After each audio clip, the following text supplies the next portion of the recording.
y de las comunidades a las que pertenecen, construyendo liderazgos, estableciendo puentes desde enfoques multidisciplinares, con foco en la sostenibilidad y en la transformación sistémica de la sociedad.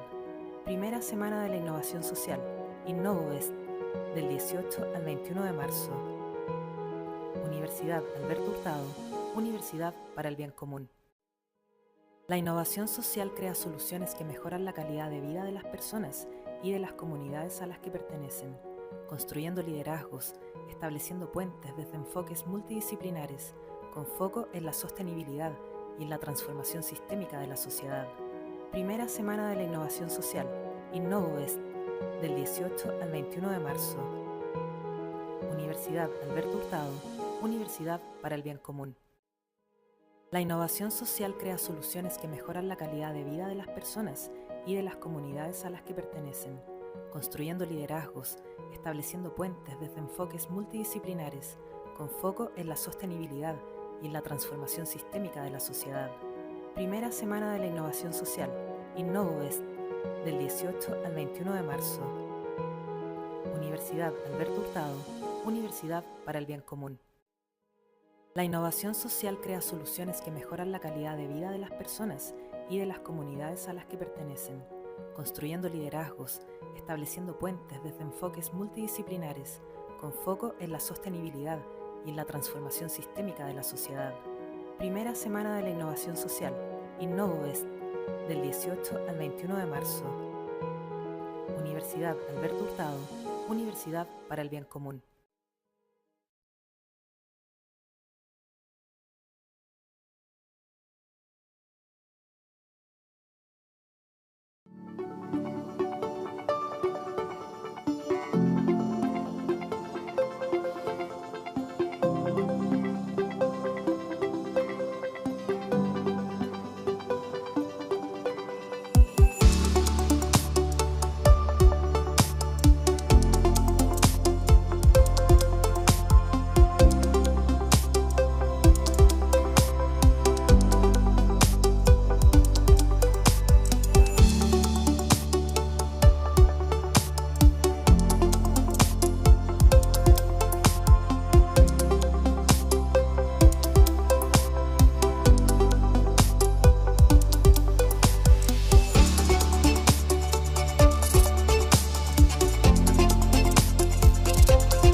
innovación social crea soluciones que mejoran la calidad de vida de las personas y de las comunidades a las que pertenecen, construyendo liderazgos, estableciendo puentes desde enfoques multidisciplinares, con foco en la sostenibilidad y en la transformación sistémica de la sociedad.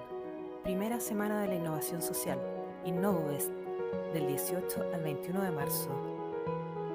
Universidad Alberto Hurtado, Universidad para el Bien Común. La innovación social crea soluciones que mejoran la calidad de vida de las personas y de las comunidades a las que pertenecen, construyendo liderazgos, estableciendo puentes desde enfoques multidisciplinares, con foco en la sostenibilidad y en la transformación sistémica de la sociedad. Primera semana de la innovación social, Este, del 18 al 21 de marzo. Universidad Alberto Hurtado, Universidad para el Bien Común.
Para dar inicio a esta actividad.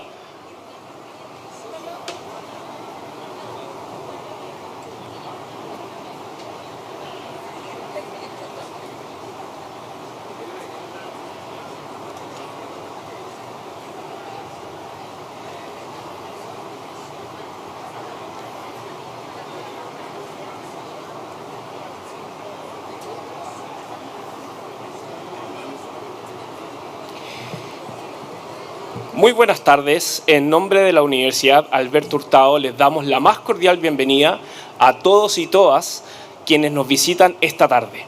Hoy nos reunimos para escuchar una interesante masterclass a cargo del profesor Otto Scharmer.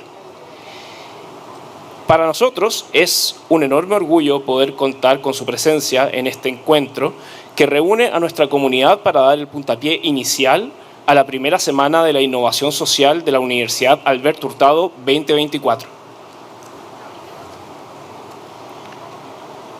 Aprovechamos de invitarlos también, porque esto no es solamente una jornada, sino que vamos a hacer distintas actividades, por lo tanto también los queremos invitar e invitarlos al día de mañana a participar en el lanzamiento. Ups. ¿Pasó algo? ¿Sí? Ahí volvimos de nuevo a la normalidad. Gracias.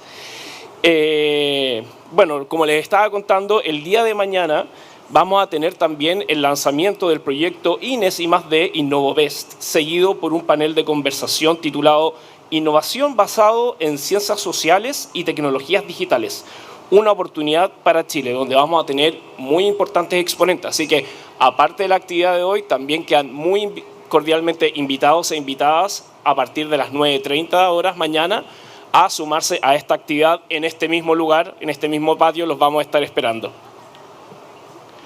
Ahora, para comenzar, también queremos saludar a nuestras autoridades, nuestros vicerrectores que nos acompañan aquí hoy día, también a nuestra directora de innovación, a todos los asistentes, amigos y amigas que están aquí con nosotros, y también queremos saludar a las personas e instituciones conectadas vía stream en este evento. Les contamos que hay distintos canales disponibles para poder también ver en distintos idiomas esta actividad, por lo tanto tenemos a compañeros y compañeras de distintas universidades que hoy día nos están acompañando a la distancia.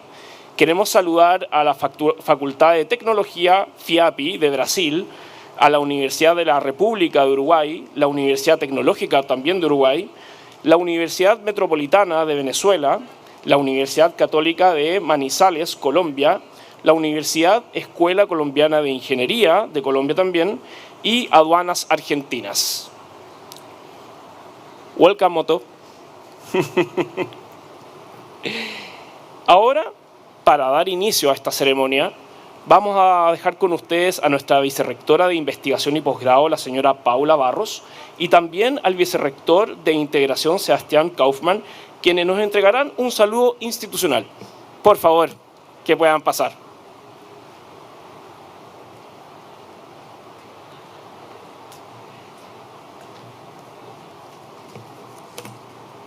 Si queréis la ponéis ahí. Oh. Así que es un problema.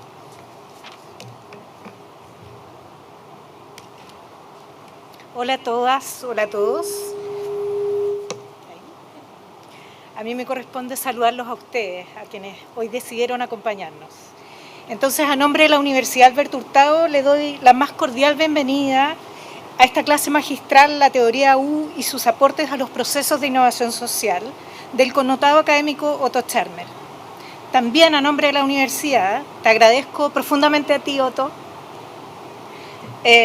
por estar aquí hoy con nosotros. Este encuentro, la masterclass y los talleres que vienen posteriormente, tienen una especial importancia para nosotros, pues es el hito con el que hemos decidido inaugurar nuestra primera semana de la innovación social en la Universidad Alberto Hurtado. De manera coherente con su misión de vincularse colaborativamente con el entorno para contribuir a la comprensión y resolución de los desafíos de la sociedad, la Universidad Alberto Hurtado, en su planificación estratégica al 2030, definió como uno de sus objetivos estratégicos el generar conocimiento relevante, incidente, actualizado y de excelencia a nivel nacional e internacional. Para ello, establecimos distintos proyectos y uno específico focalizado en la investigación, que se orienta, entre otras cosas, a la consolidación de un ecosistema de investigación, innovación y transferencia al interior de la universidad y en diálogo con el entorno. De esta manera, expresamos nuestro compromiso de promover y facilitar la transferencia de conocimiento y tecnológica a partir de los resultados de la investigación desarrollada por nuestras comunidades académicas y también a partir de los hallazgos y los aportes derivados de otras actividades relacionadas con el quehacer universitario. El objetivo que nos hemos propuesto en el mediano y en el largo plazo es entregar al país nuevas soluciones con un enfoque humanista, social y colaborativo para enfrentar los desafíos actuales de los sistemas productivos, sociales y culturales. La visita de Otto a nuestro campus, en el contexto de esta primera semana de la innovación social, será un gran aporte a esos pasos iniciales que como universidad estamos dando para avanzar en esta ruta e integrarnos paulatinamente al ecosistema de innovación. Alcanzar las metas que nos hemos propuesto requerirá potenciar el trabajo colaborativo de distintas especialidades. Requerirá la articulación de miradas entre las humanidades, las ciencias sociales y las ingenierías. Una articulación creativa para la generación de nuevas soluciones con impacto social. Es por ello que será clave aprender también de la teoría de la U, a escuchar con nuestra mente y corazón abiertos y colaborar entre nosotros para innovar con foco en el bien común. Esperamos que todos los y las asistentes puedan aprovechar al máximo la oportunidad de participar de esta clase magistral y de los talleres que haremos luego. Por supuesto que para nosotros es un enorme aporte y un orgullo también poder estar aquí y ofrecer este espacio de generación de conocimiento y de aprendizaje colectivo y colaborativo entre nosotros. De nuevo, muchas gracias, Otto, a ti por compartir tu experiencia con nosotros y ser parte de este gran evento. Gracias.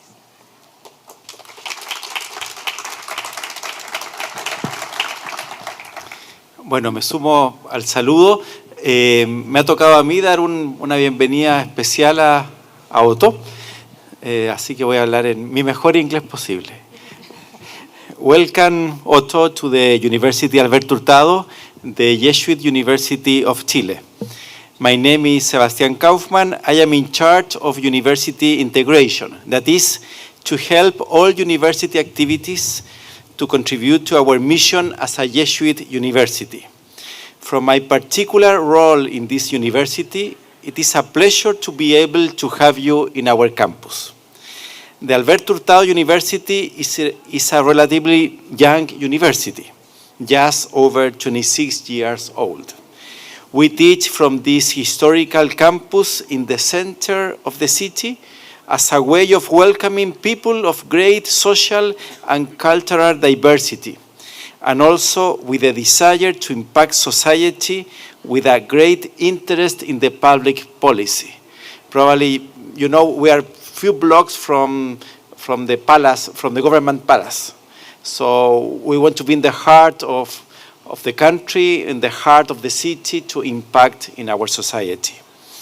We are a community of about 10,000 people between faculty, staff, students. We cultivate the humanities and social sciences in depth, and now we cultivate engineering. And we want to use this combination of social sciences, engineering, and probably in the future new disciplines to seek creative solution to the main problem of our society. From the Alberto Hurtado University, a Jesuit that is part of a network of more than 200 Jesuit universities around the world. Probably you know some of them in Boston, for example, Boston College and others. The transformation of people and society is very important. We are committed to integral formation in order to impact not only in the mind of our students, but also to form integral professionals to impact the heart of people with a high degree of empathy and social sense. That is why it seems very relevant to me that you help us to reflect on the transformation of organization from a model that emphasizes the importance of empathy. From the tradition of the Society of Jesus, the Jesuits, empathy and the ability to look at ourselves are key to personal and social transformation. Welcome again, Otto. Have a great stay in Chile and in our university, and thank you very much for helping us to deepen in this important topic.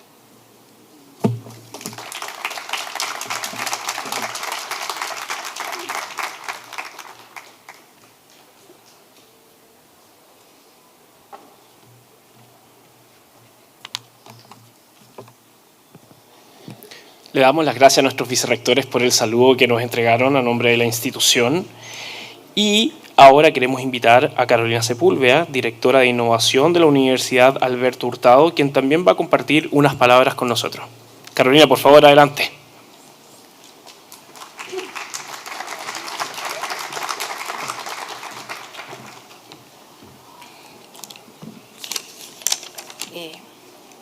Muchas gracias. Bienvenidas y bienvenidos. Gracias, Otto, por estar acá, a los vicerrectores también. Les queremos dar a todos la más cordial bienvenida a nuestra primera semana de la innovación social. Para nosotros, esta semana marca un hito. La Universidad Alberto Hurtado se incorpora al tema de la innovación y se incorpora con un concepto totalmente, no sé si totalmente distinto, pero con un aporte o una visión distinta. Nosotros estamos conscientes como universidad del ciclo que estamos atravesando como sociedad, con constantes crisis medioambientales, sociales. En el país ya hemos vivido varias de ellas. Y nosotros quisimos presentar a la innovación de una manera distinta, reconectando la innovación. La innovación nosotros sabemos que son soluciones distintas, responder de una manera distinta a como normalmente lo hemos hecho para lograr soluciones diversas y poder generar en el fondo mejores beneficios. Pero nosotros también, los que hemos trabajado en innovación por mucho tiempo, sabemos que la innovación se ha desconectado del desarrollo humano, se ha desconectado del desarrollo de la comunidad y de la sociedad en general, y nosotros queremos aportar con eso. Y por eso generamos y organizamos esta Semana de la Innovación Social, donde quisimos invitar a todo el ecosistema a pensar en esto, en la reconexión de la innovación al desarrollo individual y también colectivo.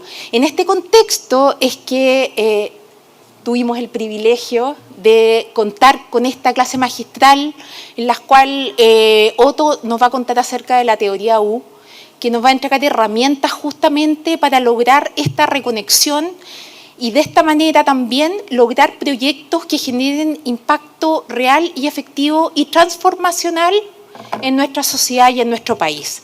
Los dejamos invitados para esta clase magistral con Otto y por favor les pido que abran su mente y su corazón para absorber todas las herramientas que nos va a entregar Otto en esta ocasión. Muchas gracias.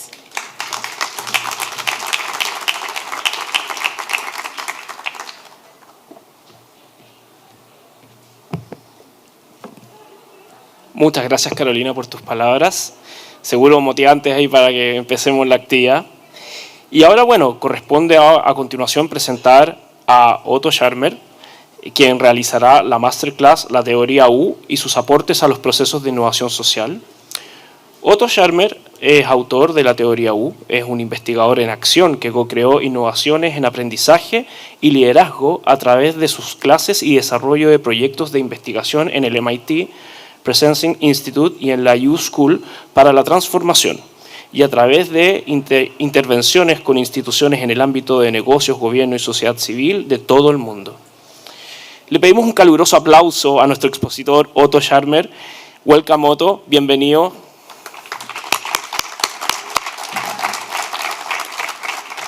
Thank you.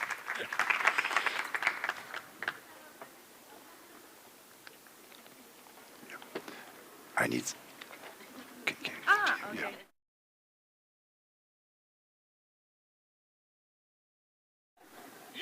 Don't worry. Okay. Don't worry. Yeah.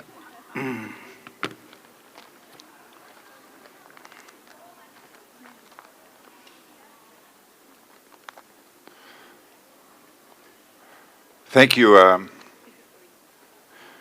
Maurizio, for your invitation and kind introduction. Dear students, dear colleagues, dear, I heard kind of there are like people joining online here from the same location, from other adjacent meeting rooms.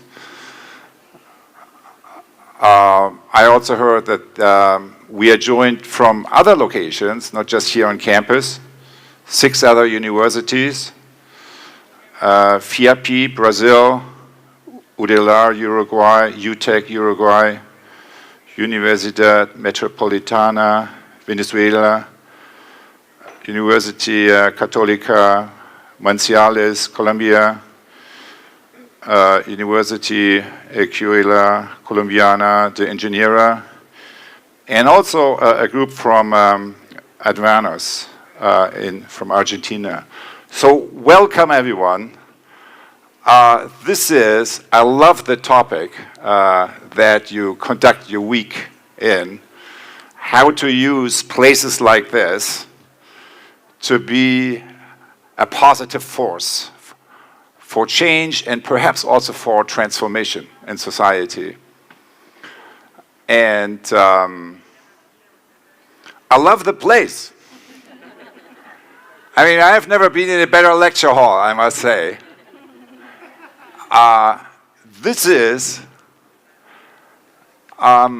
It reminds me of this story when you go back into the Western tradition, where did the Western tradition really start, right? And if there's one place, you probably would say it's the Academy of Athens. That's really kind of the place of origin for anything we call school or universities or something else today. Kind of that gave rise eventually to that institution. So how did that start? In the same place, under the trees. And it didn't start with, and it started with conversation, right? There was no distinction between faculty and students. It was like a community of people who inquired the questions that really mattered at the time. And that's exactly the space that you have been creating here for all of us, not only today, but throughout the week. And I just love that whole approach. Also kind of the inclusiveness to allowing, because this question matters not only here, right? It's kind of all over the place. And that's why I love that so many groups, all of these places will not only engage with the little remarks that I will make, but then in particular with the practices that will follow. And so perhaps, 2,000 years ago, that kind of gave rise to what today is known as the institution of universities. And perhaps kind of we can contribute, and this place here can contribute to allow that institution to move into its next evolutionary stage, which, as we all know, is so much needed and so timely right now. So allow me then to maybe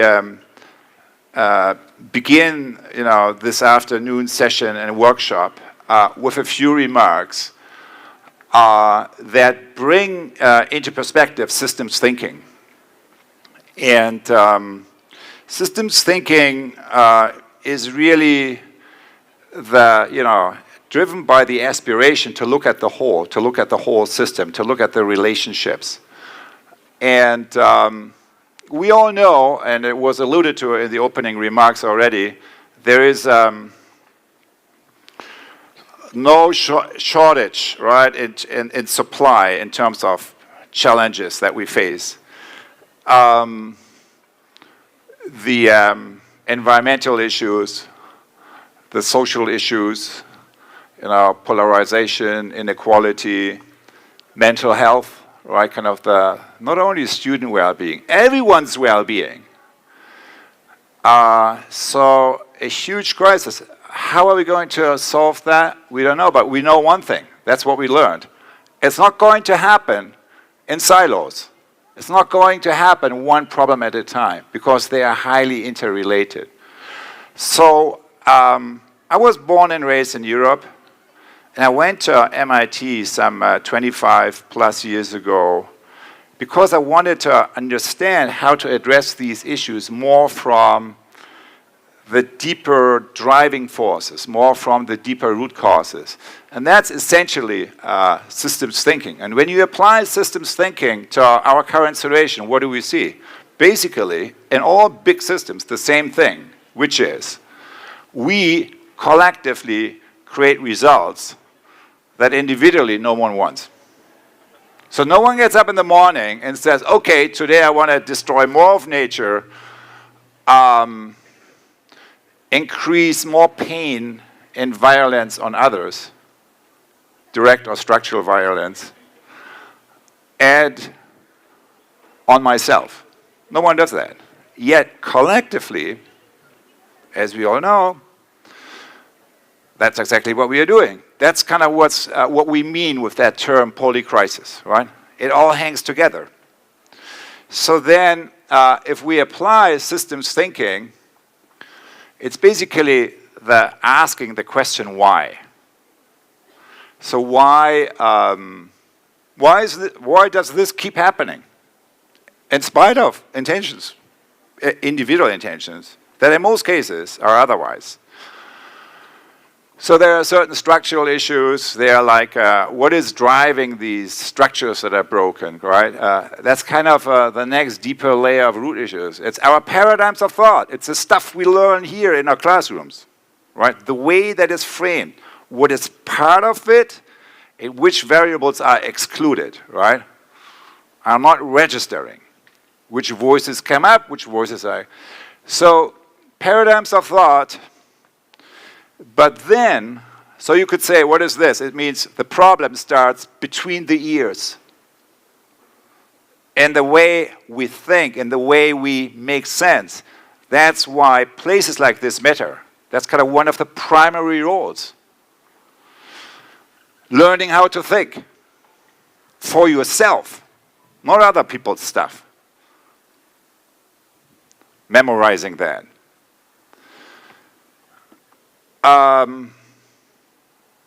Source.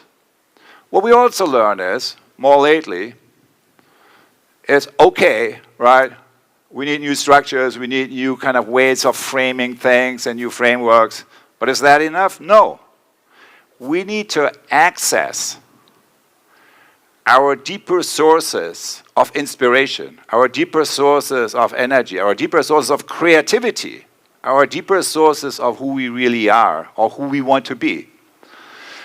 That is essentially the crisis over here, right? So this is very much, when you look at this, what is this here? Symptoms, and then, these three things. That's the evolution of systems thinking in the past half century. And when you take all of these things together, which is the issues we have here, and then these deeper layers of root issues, that's what my colleague Peter Senge and I and others refer to as awareness-based systems change. So it's basically systems thinking that doesn't stop here, that doesn't stop here, that goes all the way down to the deeper layer of sources. How can you summarize that, right? Kind of, okay, so what is a summary of that? 3 points. One is, and it's at 3 points, so I'm an action researcher. That means my path is to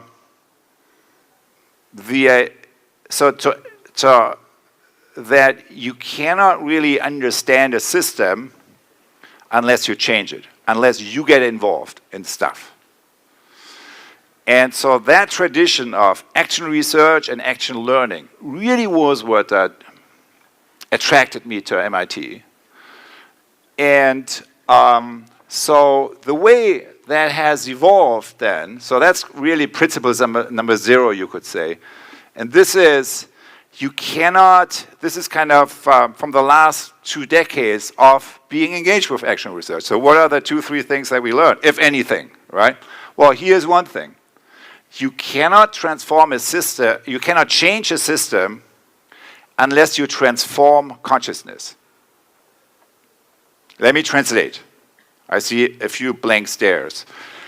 You cannot change a system unless you shift the mindset, the way of thinking, the way of talking, the way of connecting among the people who are enacting that system. Because if you just say create a new structure, but you don't do nothing here, then the same people in a new structure will recreate the same problems. So that's really, that's like common sense, really, today. For anyone who has ever been in any real process of change.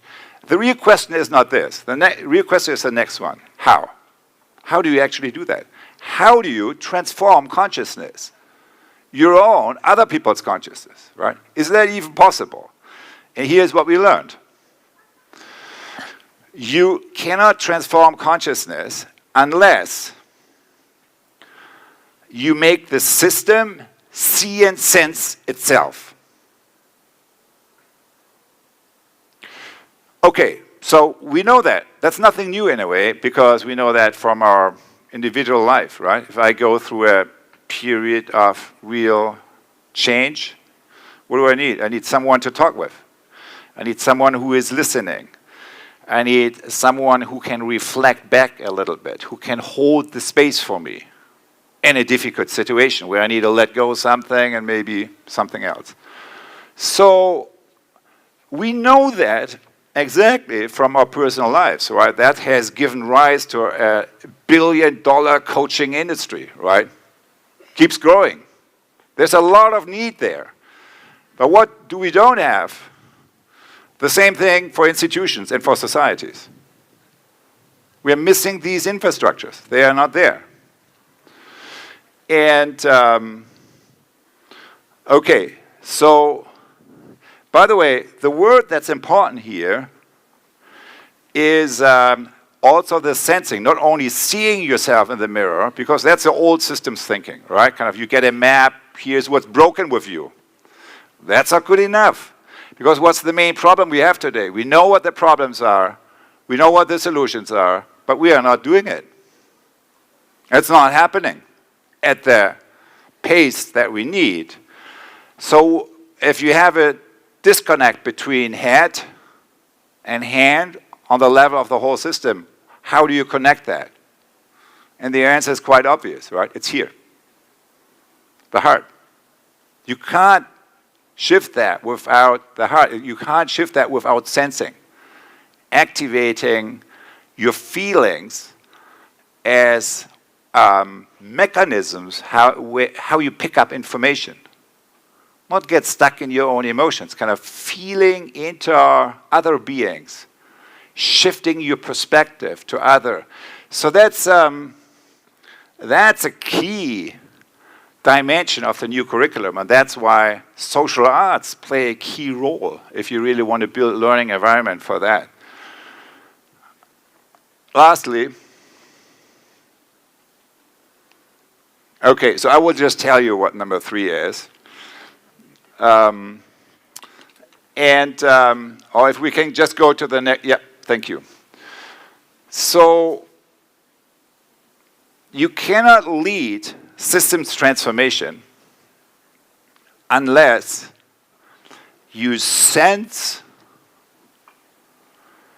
and presence the future. I could also say unless you sense and embody the future.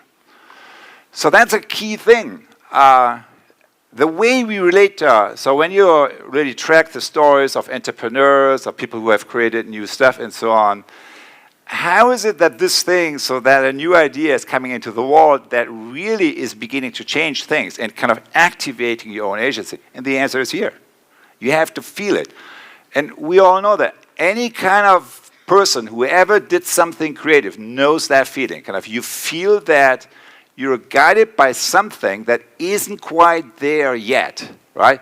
So you can partly articulate what it is, but that's kind of not the most important part, right? You feel what it is, and then you do something, whether that's writing a piece or any kind of innovation. And then by doing that, you get feedback, right? Kind of, and you know, oh, no, I need to go more. And so there's always, that's kind of the creative angle, right? So this sensing a possibility, sensing what it is you want to make happen, is a very well-known phenomenon. It's just not in places like this. This is usually not part of the curriculum, because it requires a literacy that's not only here, that's important, but that's not all. It's kind of not only here, but it has to do with accessing our feelings as organs of sensing into spaces. It has to do with the intelligence of the head, with the intelligence of the hand, right? And with what I call open will, really kind of connecting to our deeper sense of purpose that in part we can articulate, but the more important part is something that keeps emerging along the journey, kind of that we progress on as human beings. So those are the three principles, and the bottom line is something very simple, right? The stuff below the neck matters, right? There's more than this intelligence.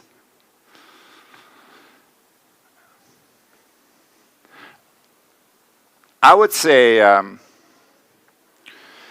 there always have been two main functions of the educational system.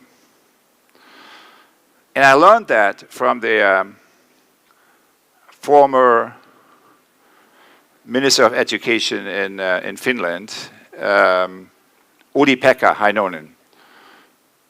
The first one is transfer of knowledge, right? So you convey the knowledge, right, that we as humans have been developing over time, right, over the centuries, over the millennia.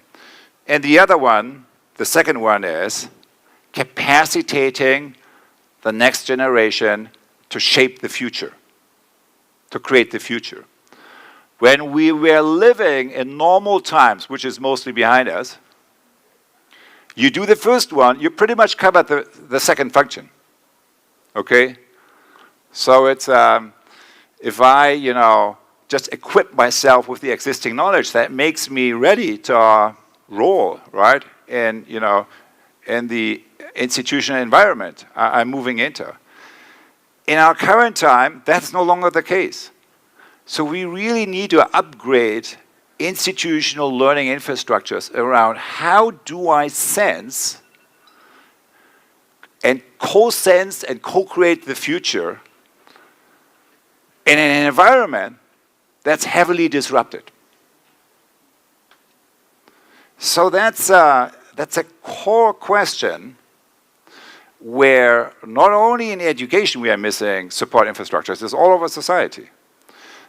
And that's why I think what you are exploring here this week is really at the heart of that conversation.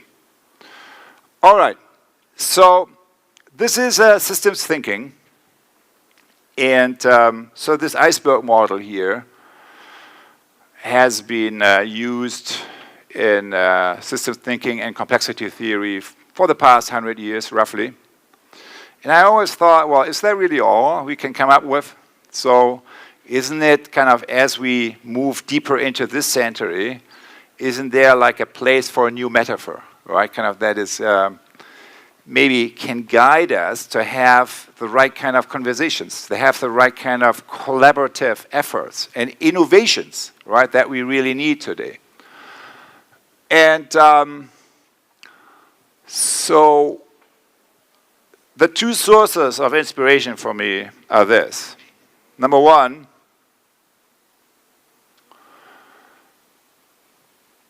when a system is far from equilibrium, small islands of coherence in a sea of chaos, have the capacity to lift the entire system, to elevate the entire system to a higher level of order. So that's by Ilya Prigogine, kind of the Nobel laureate in chemistry.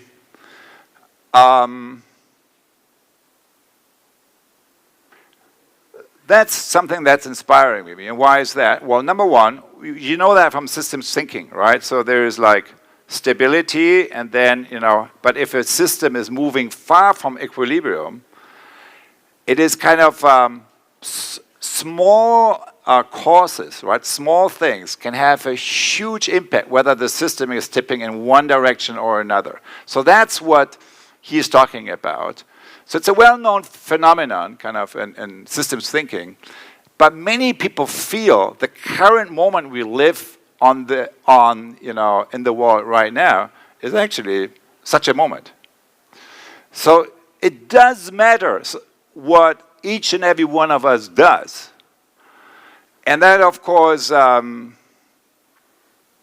is not, in a moment where we live in an environment of really collective depression, right? What can I do about this? This is a very important insight. What is the smallest island of coherence? Where is that? It's here, exactly, right? It's in my heart. The heart of the individual. And where is it also, right? In my mind, right? Because this is a very powerful device, right? Where is it also? In our relationships. So that I have one other person, that I have in one small circle, right? So those are like the vehicles where, and that's how real change happens, right? It starts small.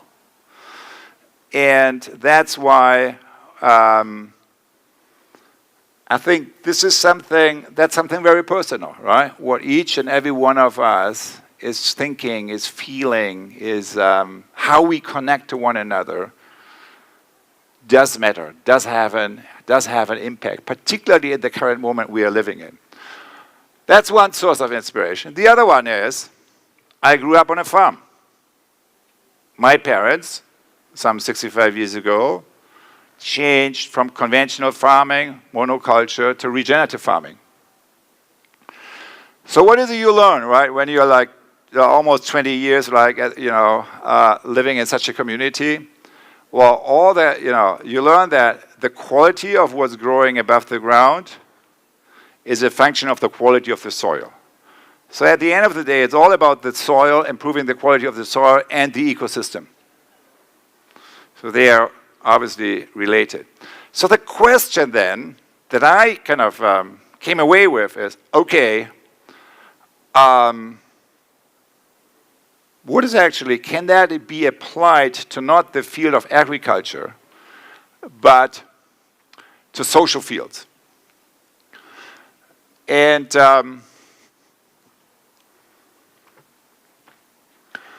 so a social field, again, has like two parts, right? The stuff that's visible, that's basically kind of all the system stuff, our institutional systems. And then, what is this invisible? What's the soil? What's the quality of the social soil, right? What are the invisible conditions that determine the quality of what becomes visible here? And I would say it's what we just talked about, right? It's the quality of relationships that we have with each other, and it is the quality of our mind, of our consciousness, right? How we are present, how we pay attention, kind of how we make sense. So that's kind of the invisible stuff. And in that regard, I think I perceive my work, and I think many of you, also your work, in that regard. So we are all gardeners and farmers and cultivators of the social field. That's what you do as a leader. That's what you do as an educator. That's what you do as a change maker. A lot of what you do as a change maker. So let us let us apply this perspective now on current reality. That's what I want to invite you to. Here are all the sectors, right? All the societal sectors that you're, and systems that you are familiar with. And what I find interesting is that when you look at the evolution of these sectors, you basically see they are going through the same transformations, through the same, you could say, upgrade of their operating system. From down here, what I call 2.0s, which is efficiency-centric, right? Kind of you just, the outcomes is all that matters. Then stakeholder-centric, user and stakeholder-centric, and from there to ecosystem and regeneration-centric. So let's see how that is evolving. In agriculture, it's really from industrial monocultures to sustainable agriculture. You do less bad things. That's good. That's important. But regenerative agriculture really is about a whole other approach that is seeing food as a medium for healing planet and people. In education, so this is basically teaching for testing, right? Still the mainstream reality in many education institutions. What is the good school today? Right? It's student-centric, learner-centric, right? You go with the questions that the learner brings, and you organize, conversations around that, and so on. But where is it we are heading? We are heading towards. Now, this is an initiative we are just starting around education for human flourishing, right? Which is really a more holistic way that is not only addressing the head, but also these other intelligence I talked about before, head, heart, and hand, and that really are about the second meta function of the educational system, right? Capacitating the learner to co-sense and to co-shape the future. I will go quickly through these other sectors. Health, right, kind of from evidence-based medicine to patient-centric pathways, right? That's kind of a lot of, it's not that this is going away, right? That's the foundation. But then you start to reorganize the system really around the patient journey. And this is really kind of moving from combating the symptoms of sickness towards strengthening the sources of health. And what is in that sector greatly discussed is kind of that we can't do that without planetary health, right? That's actually not two separate things, it's one thing. So what we see interestingly here in this phase is that the boundaries collapse. It's different avenues into the same space of convergence. Business, we have something.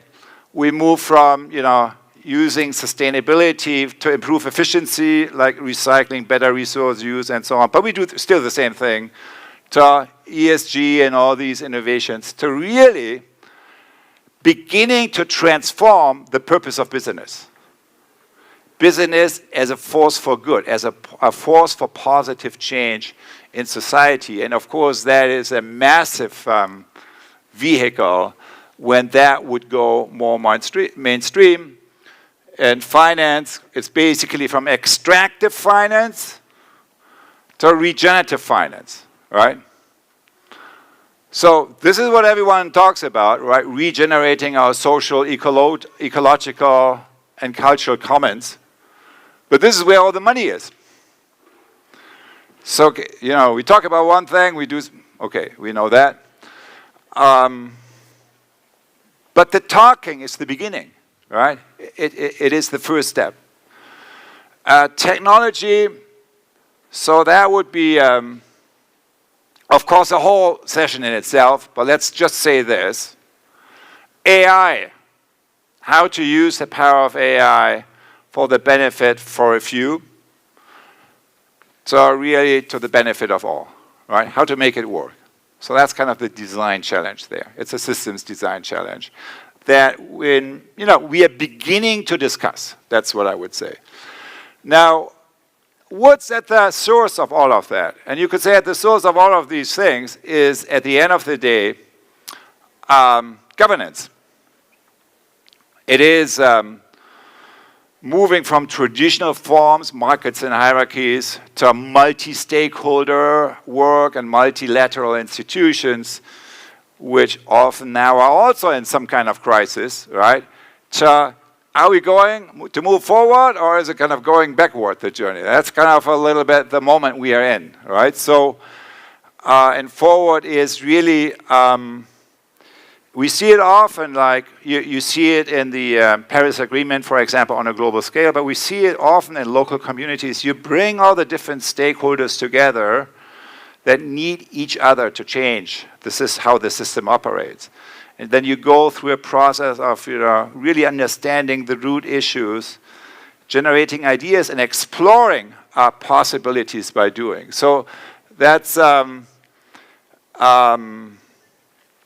dimension of governance. Okay, so by now I probably have lost half of you, and I want to offer you a re-entry point. Because yes, it looks complicated, but in reality it's not. In reality, it's really very simple. It's a very simple thought that's behind it, which is that in all these sectors and systems, the same thing is going on. And what is that same thing? It is that we can see the evolution of our institutions, sectors, and systems as a manifestation of an evolving human consciousness that moves from ego to ego, that moves from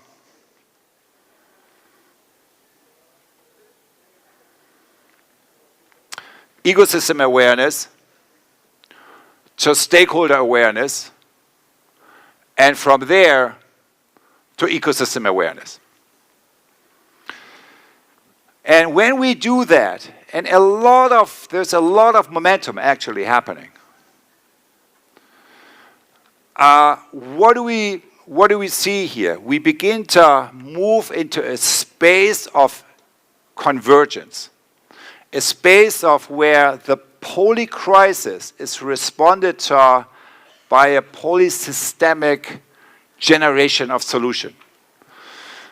And what we see here are like three topics, right, that we come across as we move into this inner territory. Regeneration, right? Basically, that's the whole decolonization issue. It's kind of moving from extractive practices to regenerative practices. Number two, ego to eco. So moving from a way of operating in silos to one that's really based on an understanding and an awareness of the whole system. And it has to do with something that I call presencing, by which I mean the capacity to move beyond the old patterns, just reacting against the past, into a process of co-sensing and co-creating a future that we want to live in. A future kind of that is guided by our aspirations, by the story of the future that we want to be a part of. So that's, I would say, that's pretty much where we are today. Now, a lot of seed initiatives, innovation here, a lot of conversation about all this stuff here, but the money and the old systems are still mainly organized here, okay? So that's kind of the knowing, doing thing. And you can ask now, why is that? So why is it that we don't make kind of more progress here? And that's a situation you're not only feeling here, you're feeling all over the place. And the answer is below the surface of the soil. That's what I'm suggesting. As long as all our attention is here, we are just doing more of the same. We cannot move into this space without increasing our capacity to improve the quality of the social soil. And that's, I think, why what brings us here together. And I want to suggest 7 core capacities, because a farmer, a gardener who is kind of improving the quality of the soil, you're using tools. You need good tools, right? It's the same for the social field. We need tools. We need practices. And I want to suggest 7 practices that, in my view, should be really at the core of the curriculum of the future. The first one is becoming aware. Let me exemplify that with a little story, right? So if you take a stick, you throw it in front of a dog, what's the dog doing? Going after the stick, right? All the attention. So you go, he cannot do differently, right? So that's kind of how he's programmed. When you take the same stick, you throw it in front of a lion. What's the lion doing? Turning the head to the source, turning the head to you.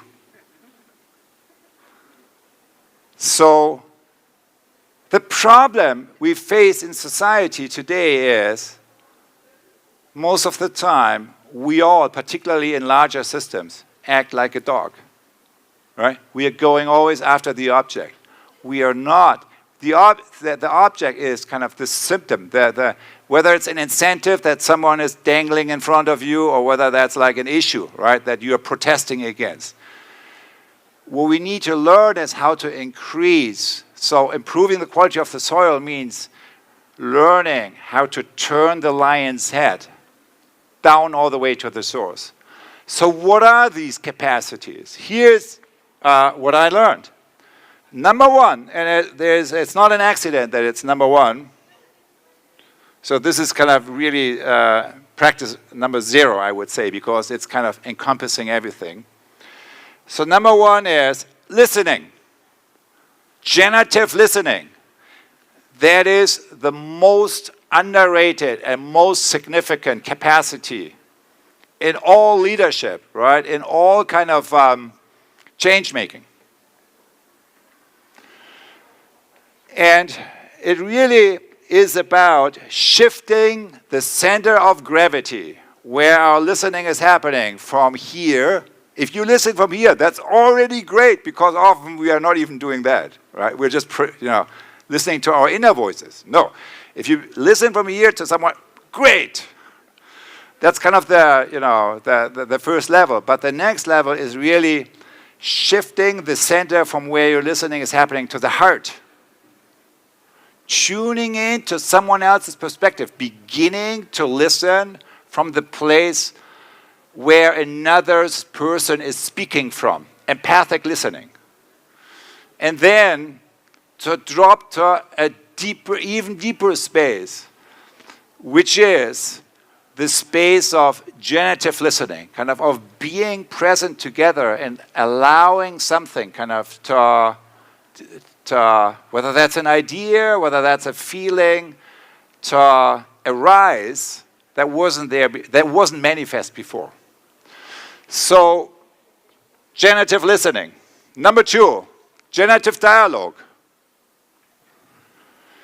Dialogue is not just people talking to another. Dialogue is the capacity of a system to see and sense itself, to inquire into the assumptions that drive your conversation. It's the turning of the lion's head on the level of the group, right? The generative listening here is the turning the lion of the head on the level of your individual agency, right? This is kind of what we do as a group. And the next capacity, presencing, really is about how to sense and connect with the emerging future. So presencing in essence is sensing and actualizing or embodying emerging future possibilities. And then on this side, so these are the personal and interpersonal capacities here. And here we have ecosystem leadership, right? How we bring stuff together, right? Kind of, and that's of course, what's the best practice field for that? Here, right? That's kind of what schools and universities can be a great place for. So ecosystem leadership, kind of holding the space for very diverse voices and groups and making space for voices that are normally not heard, and so on and so forth. And then co-creation, right? Cross-sector co-creation really is about learning by doing, right? That, you know, instead of getting stuck in analysis paralysis, you can only explore the future by doing, right? By, you know, small steps, learning from the feedback, and ecosystem governance I already talked about. All right, so all of this is one story, right? That's kind of, I believe in that because I have seen it. I am seeing it. None of these things is anything that I haven't seen. But we all know very well that this is, at best, half the story. That's one story, and there's another story going on today that we can't ignore, that we can't be in denial of. What is that other story? It has everything to do with IA. It has everything, you know, humanity has an encounter with AI now that no one has an idea where that will be leading us. But we have one data point, right? We had one first encounter with AI in the form of social media, right? So what have we learned there? Actually, there's, you know, what can we learn from our experience? 3 unintended side effects that we all know. Mass disinformation, mass polarization, mass depression. We have seen, connected with that, the rise of autocracy and kakistocracy. Autocracy is the rule of one. Kakistocracy is the rule of the worst, the least qualified, which is a phenomenon, right, that we are all, meanwhile, familiar with.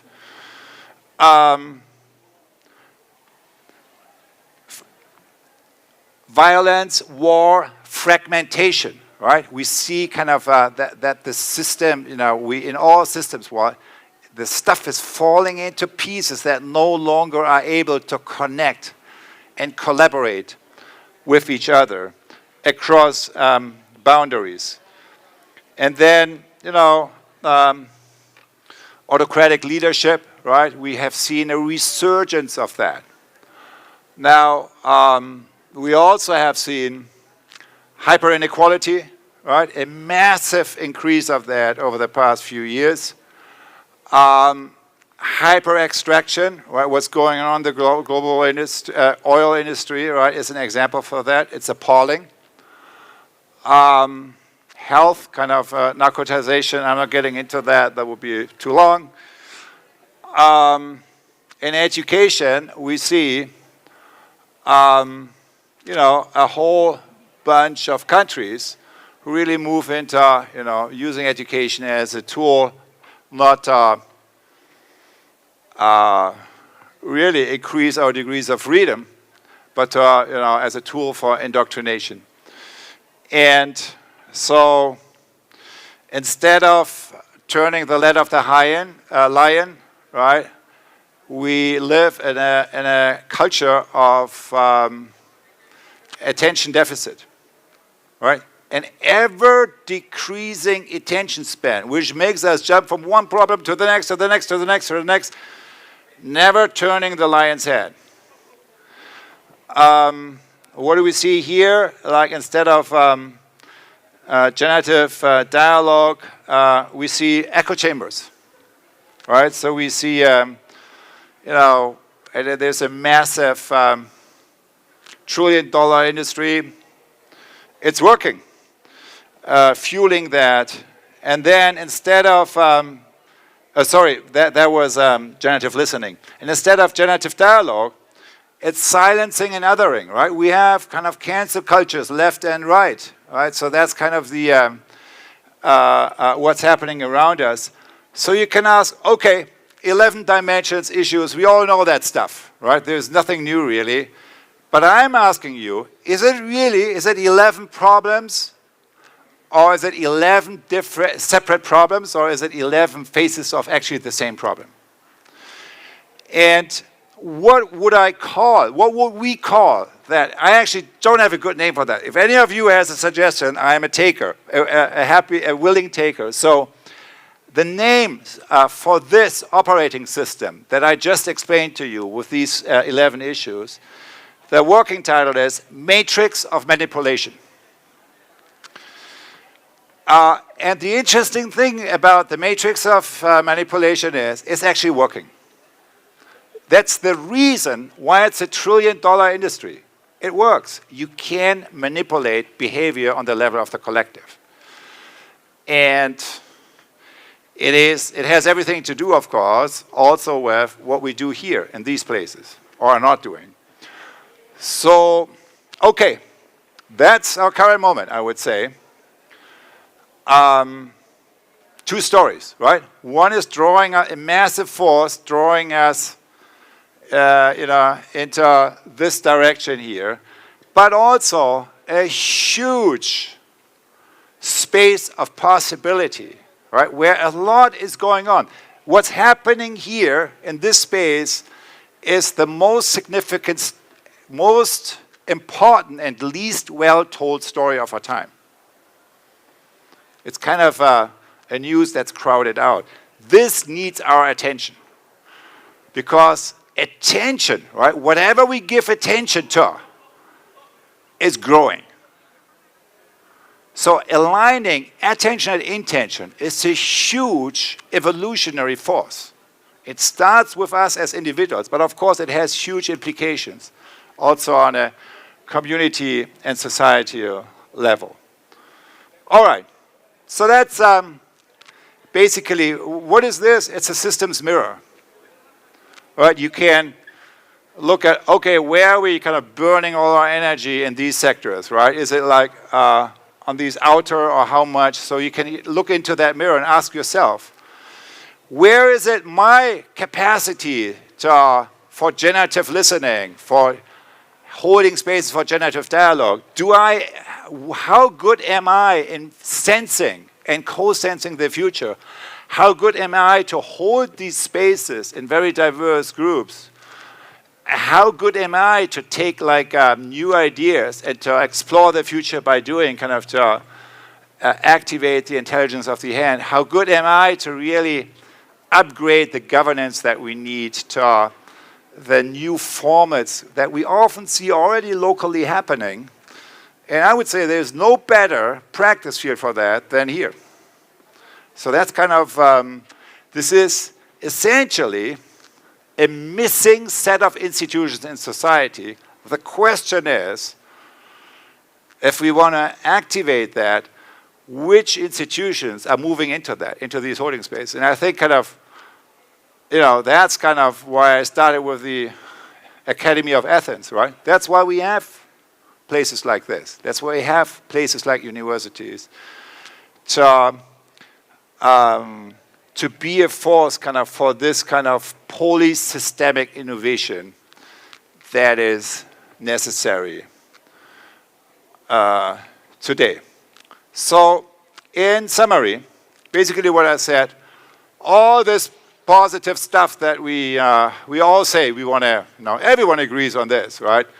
Planetary healing, we need to regenerate our economies, our societies, and our way in working and living. So what I would say is, at the end of the day, all I try to say is something very simple.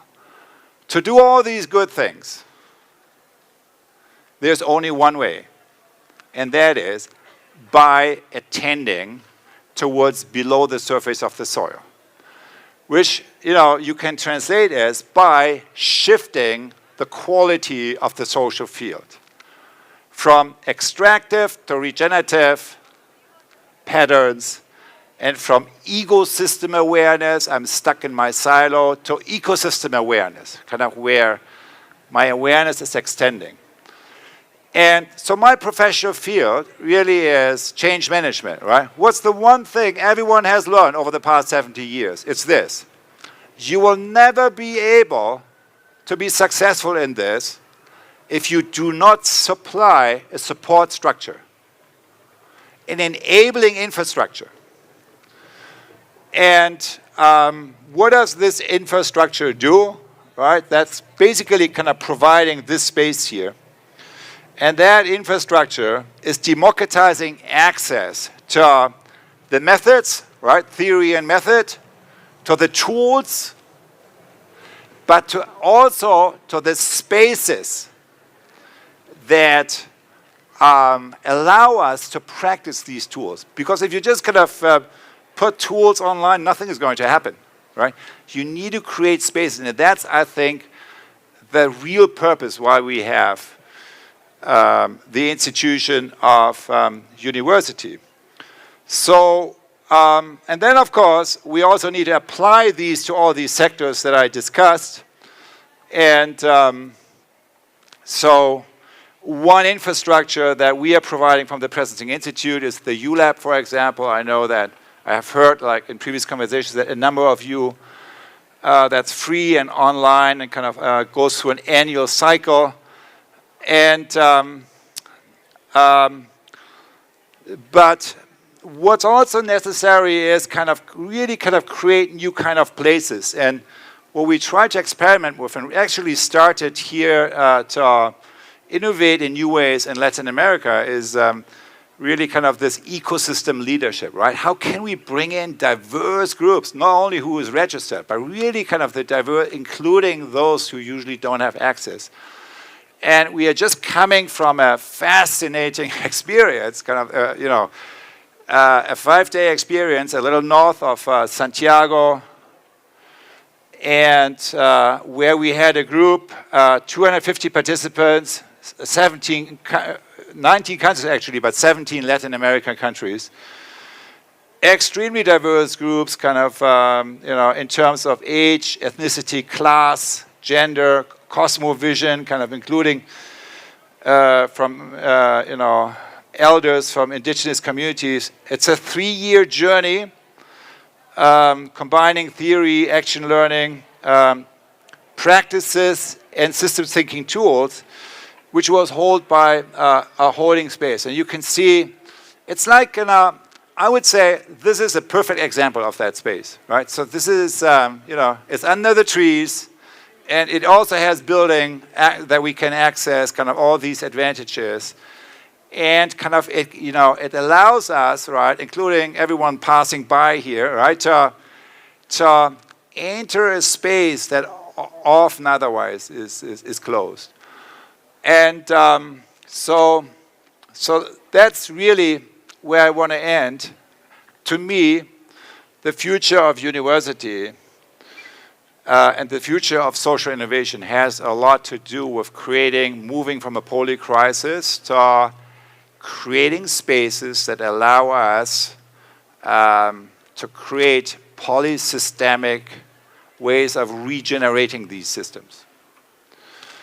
And there's no better institution to move into that space than the institution of university and the institution of education. And I think that's what we are trying to practice. And so I think it's an awareness that is growing in universities around the world, but you kind of really moving in concrete ways into that, I think has a huge significance, right? A significance that is not only relevant for our own context, our own countries, but that is really so much needed across the planet, and that can only be accomplished together. And on that note, and also on the note that, of course, everything starts, at the end of the day, kind of, it's all about practices, and all these practices start with listening. I want to turn it over to Vivi.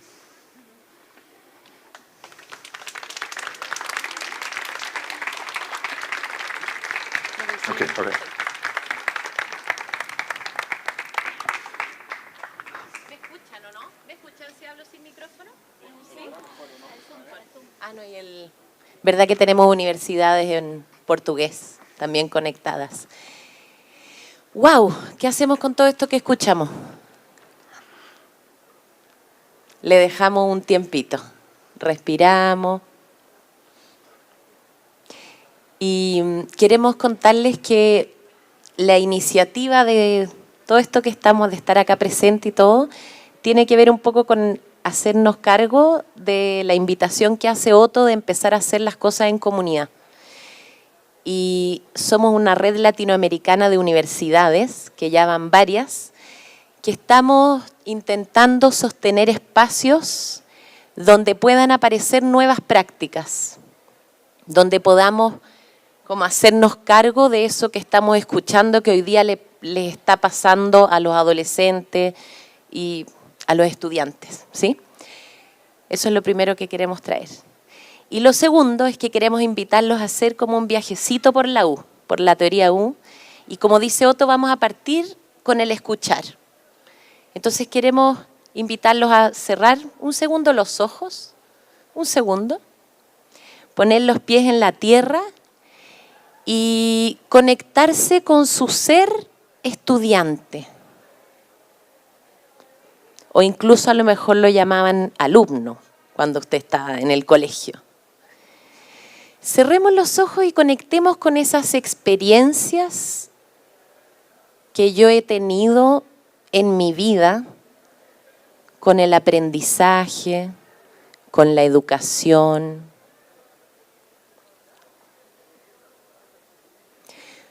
¿Cómo me he ido relacionando con la educación?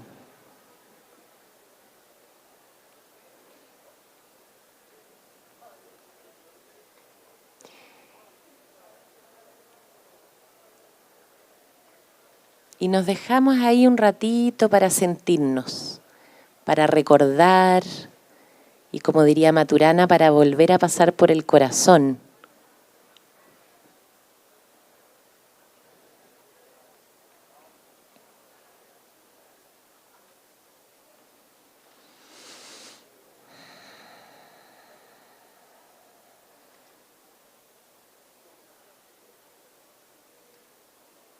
Las distintas etapas, cómo me fue con las tijeras, cómo me fue la primera vez que me separé de mamá o papá para entrar a un lugar donde no conocía a nadie,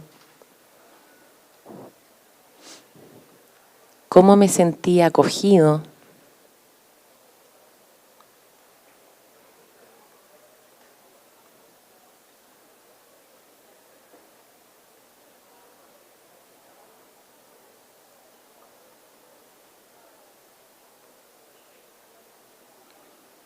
¿Cómo fue en la adolescencia, el colegio?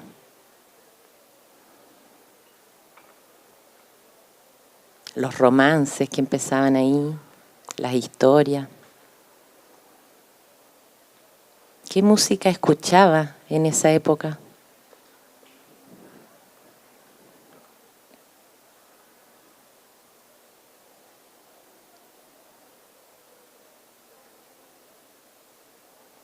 Y después algunos llegamos a la universidad, algunos comenzamos el trabajo, y ahí se empiezan a abrir los caminos, ¿sí? Distintas experiencias, formaciones.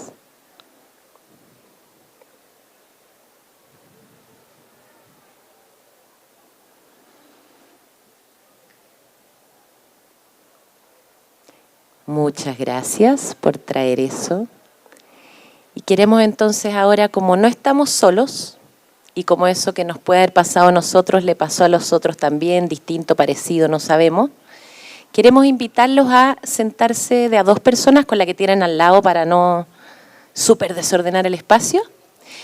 Y vamos a hacer el siguiente ejercicio. Vamos a ir practicando el escuchar. Y lo primero que vamos a hacer es que una persona va a compartir lo que se le vino de su experiencia con la educación en distintas etapas o una sola imagen, lo que se le haya venido, ¿sí? Durante 10 minutos y el otro solo va a escuchar. No vamos a preguntar, no vamos a aconsejar, solo vamos a escuchar. Y si la persona que está compartiendo en algún momento ya como que no se le ocurre qué más decir y le queda tiempo, va a sostener. Va a sostener un vacío y a lo mejor aparece algo más. ¿Ya? Una persona primero y después la otra persona. ¿Estamos? Súper. De a 2 personas. Y yo les voy a avisar cuando ya hayan pasado los primeros 10 minutos. Entonces se ponen de acuerdo quién comienza solamente.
entre los dos, con esta experiencia compartida, ¿qué nuevo descubrí para mí?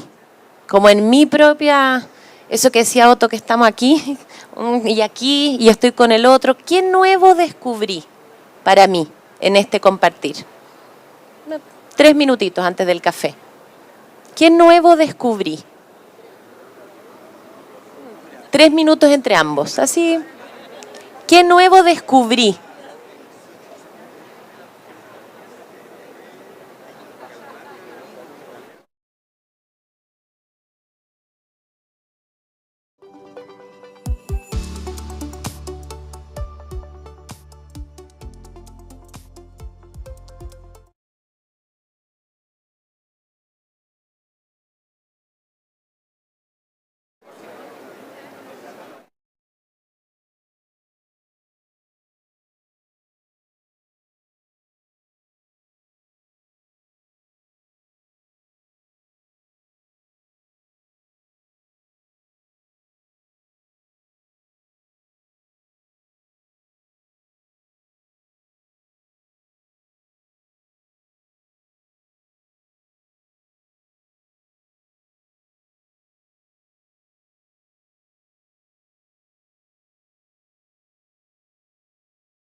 Thank you, Otto, for the conversation.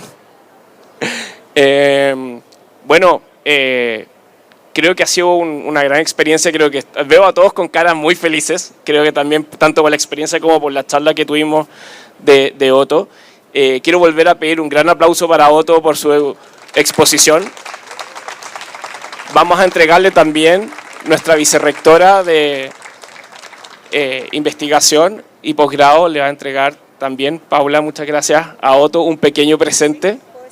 Por favor. Quiero agradecerte a nombre de todos nosotros por este espacio y por lo que nos ayudaste a ver, a descubrirnos también. Muchas gracias. Vale, muchas gracias.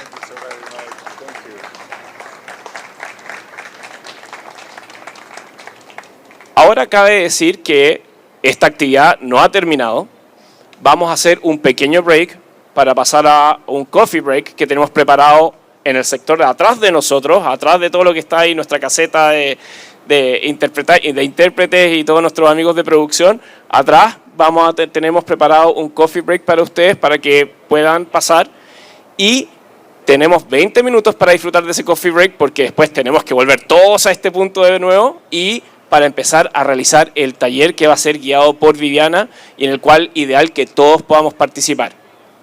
Y Pamela también, que va a estar guiando y todo el equipo de Otto también que van a estar guiando el taller. Así que los invitamos a pasar al coffee, los esperamos de vuelta y nos vemos en 20 minutitos. Muchas gracias.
Oigan, muchas gracias a todos los que se quedaron, a todos los que, si bien participaron en la charla de Otto, también quieren participar del taller. Muchas gracias a los que llegaron tempranito, inmediatamente a la hora, ahí también. Y ahora las voy a dejar con Pamela y Elizabeth, que nos van a introducir acerca de este taller que vamos a implementar el día de hoy. Pame, Eli, pasen por favor, Liz. Gracias, Mauricio, gracias. Hola, buenas tardes. Vamos ahora a poner en práctica. Y esta es la diferencia, acá empieza la diferencia entre escuchar algo nuevo, algo que no conozco y seguir, o tomar la decisión de hacer algo distinto y salir de mi zona de confort. Dar un paso, ser líder de mi vida en primera instancia. Vamos a hacer una práctica que reconoce y le da lugar a una inteligencia que normalmente en nuestra vida no escuchamos, no atendemos, y que es la inteligencia del cuerpo. Como decía Otto, en general creemos que todo está del cuello para arriba, todo ocurre acá en nuestra cabeza o entre nuestras orejas, pero tenemos un cuerpo. Y la educación 4.0 de la que estuvo hablando Otto hoy más temprano, habla justamente de despertar, darle lugar, escuchar otras inteligencias, entre ellas la del cuerpo. Entonces vamos a hacer una práctica del teatro de la presencia social que se llama Dúos con Ma. Vamos a hacer una demo con Liz acá y luego les vamos a invitar a hacerlo ustedes en parejas. Hay dos claves bien importantes en esta práctica y son en silencio. Vamos a dialogar con el cuerpo, sin las palabras. Ese es el primer desafío. Es un gran desafío, como acabamos también de practicarlo en el momento generativo anterior, ¿no? Escucharnos, como conversé acá con mi compañero, ponernos en modo de escucha, que es bien raro en nuestras vidas también.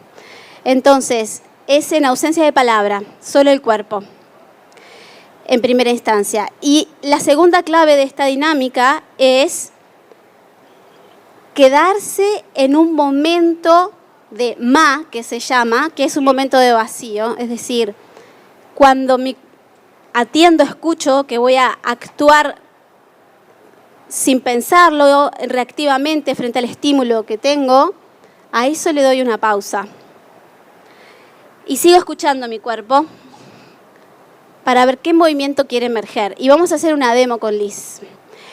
Como les decía recién, esta es una práctica del teatro de la presencia social. Hoy Otto mencionó las artes sociales como estrategia clave en el desarrollo de la educación 4.0 y tenemos otra estrategia también que quiero mencionar en este momento que está ocurriendo allí en ese panel, que es un dibujo que está haciendo Geisa, que es scribing. El scribing es también la expresión a través del dibujo y las palabras de lo que se está sintiendo en el campo.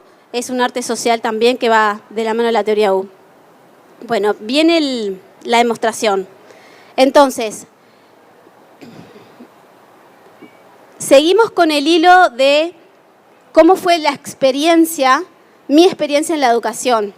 Y lo que conversamos, lo que escuchamos de Otto y la conversación que tuvimos en parejas hace un momento.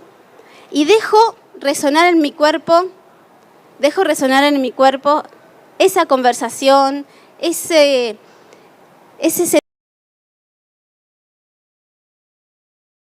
en esta experiencia.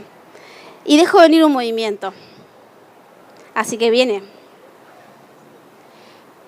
Va a ser en dúos, les decía. Entonces, una persona hace el movimiento, la otra persona ve, siente, deja un espacio de ma y hace su movimiento.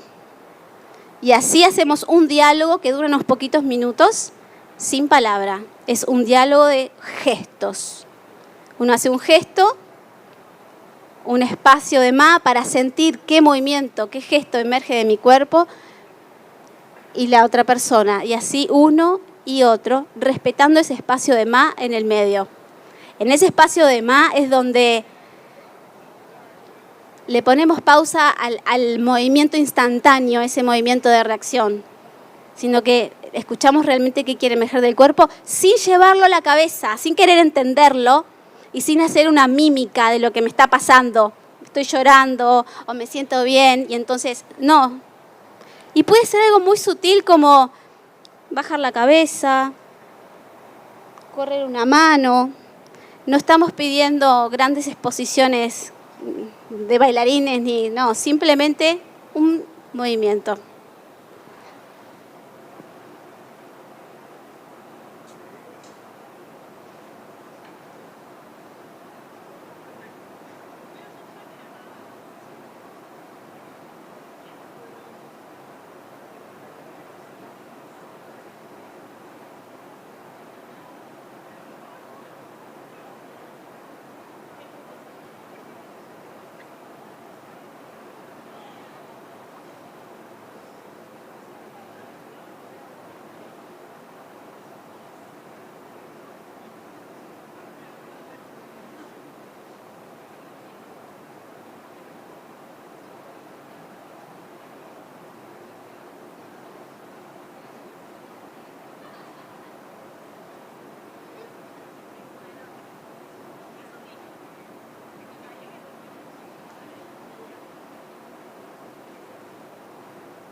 Hicimos una pequeña demostración y ahora los invitamos a ustedes a experimentarlo con el coraje de librarse del juicio sin pasar por la mente.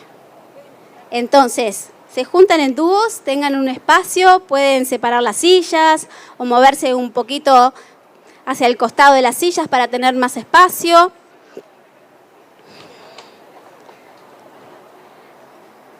Lo vamos a hacer durante unos minutos y luego les vamos a indicar el tiempo para compartir.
QR todavía no va a ser, ¿qué? No, yo te lo pido después. Va a ser va a ser sobre las 19.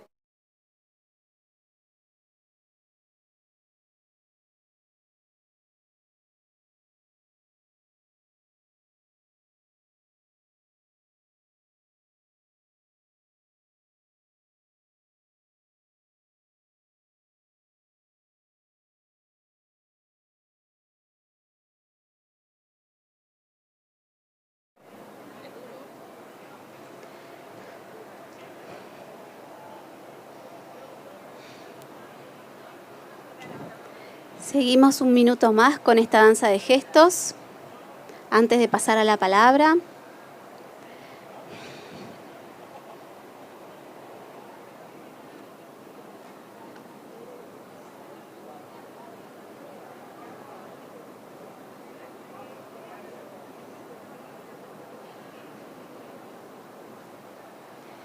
Y vamos encontrando un gesto final y cuando lo encuentre, tomo conciencia de él.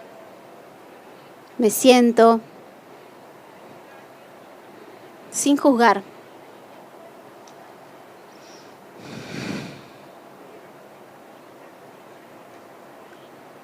Y en la medida que vayan cerrando esa danza, les invitamos a compartir en el dúo la experiencia con estas preguntas.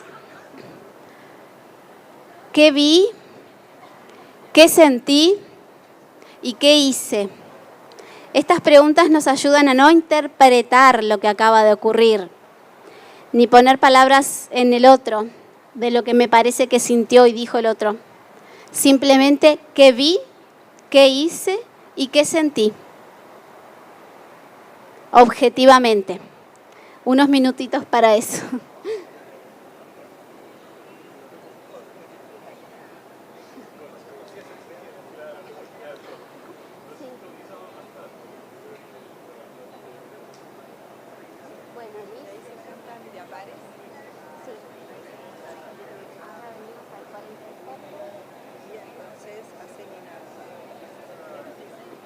Sí, 44, compartir. ¿Qué vi? Bien con la hora, ¿no? Sí, sí.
En breve de las duplas para pasar a grupitos de A4. Les invitamos a las duplas a juntarse con otra dupla y pasar a otra escala de conversación.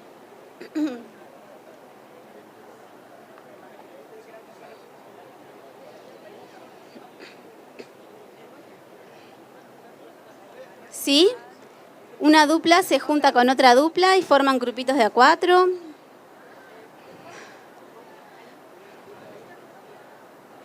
Ahí va.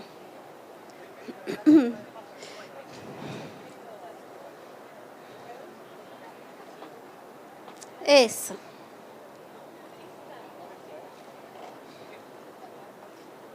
Mira allá atrás.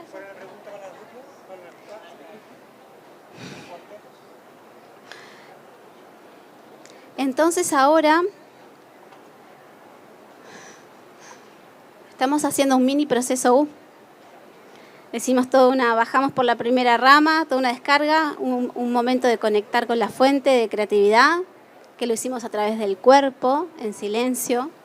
Ahí conectamos con la panza de la U, en la presencia, y ahora vamos a empezar a subir. Es un mini proceso U. Y les invitamos entonces a hacer una conversación generativa, manteniendo el estado de conexión y presencia con el que venimos. Una conversación generativa con esta pregunta disparadora, que es: ¿qué nos invita el futuro a hacer hoy para la educación? ¿Qué nos invita el futuro a hacer hoy para la educación? Manteniéndonos en ese estado, y tenemos unos 15 minutos para esta conversación en el grupo de 4.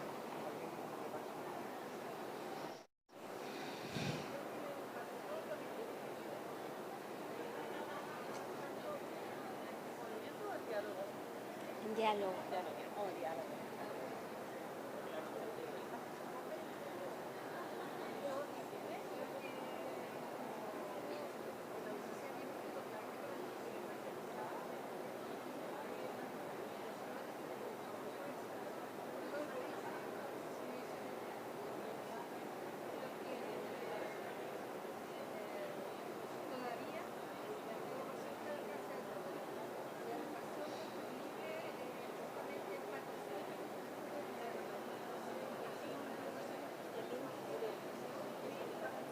Sobre las 19.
Vamos a seguir 5 minutos más esta conversación y mientras tanto les invitamos a compartir lo que vienen diciendo a través de un Menti.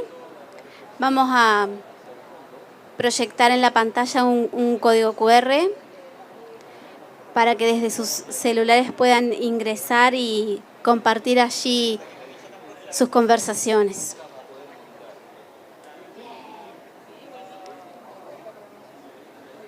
En la pantalla está el código QR para ingresar al Menti y compartir allí sus conversaciones, ideas, fuerzas, comentarios y preguntas. Va a venir Otto Scharmer para el cierre, para hacer reflexiones finales sobre sus preguntas también.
Mientras estamos nosotros aquí en esta conversación, en simultáneo tenemos 7 universidades en 5 países que están haciendo lo mismo que nosotros.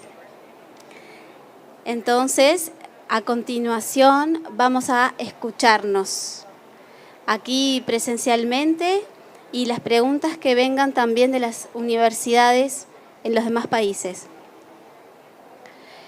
Y luego va a venir Otto a hacer estas reflexiones finales que comentaba recién y escuchar preguntas que surjan. Ahí viene.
Sí, ahora vamos a empezar a compartir. Perfecto.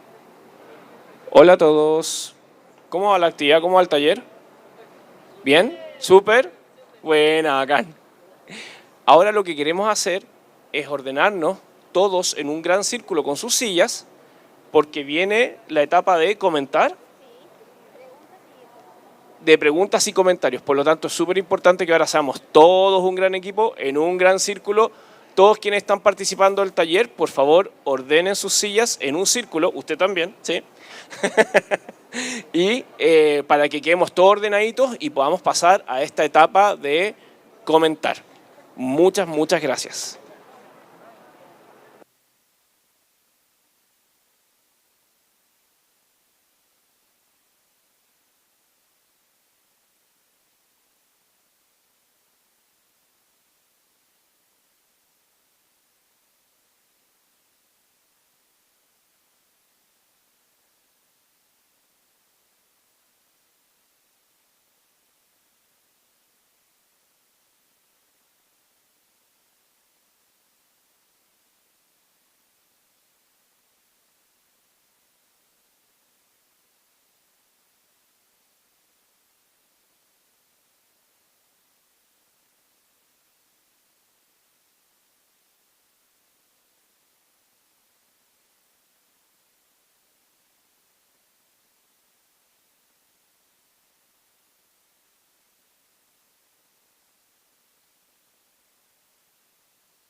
Oye, me gusta cómo se está formando este círculo de forma muy colaborativa, de la mano de los amigos de Gestus también, que nos están ayudando a ordenar las sillas.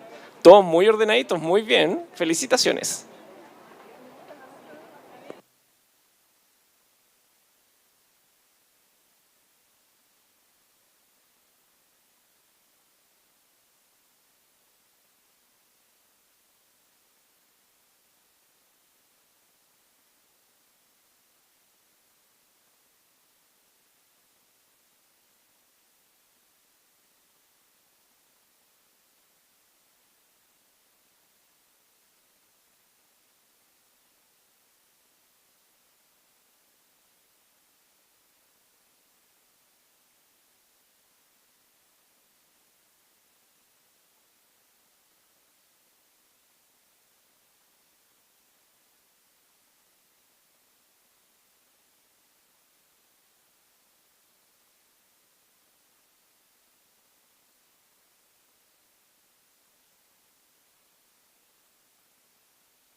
Bueno, qué bueno esto. A ver, vamos a poner otra silla, me parece. Si no, ¿dónde lo vamos a sentar a Otto?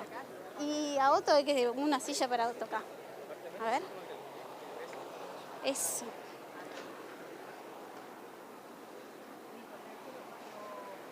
Un poquito más, ¿se podrá? Así.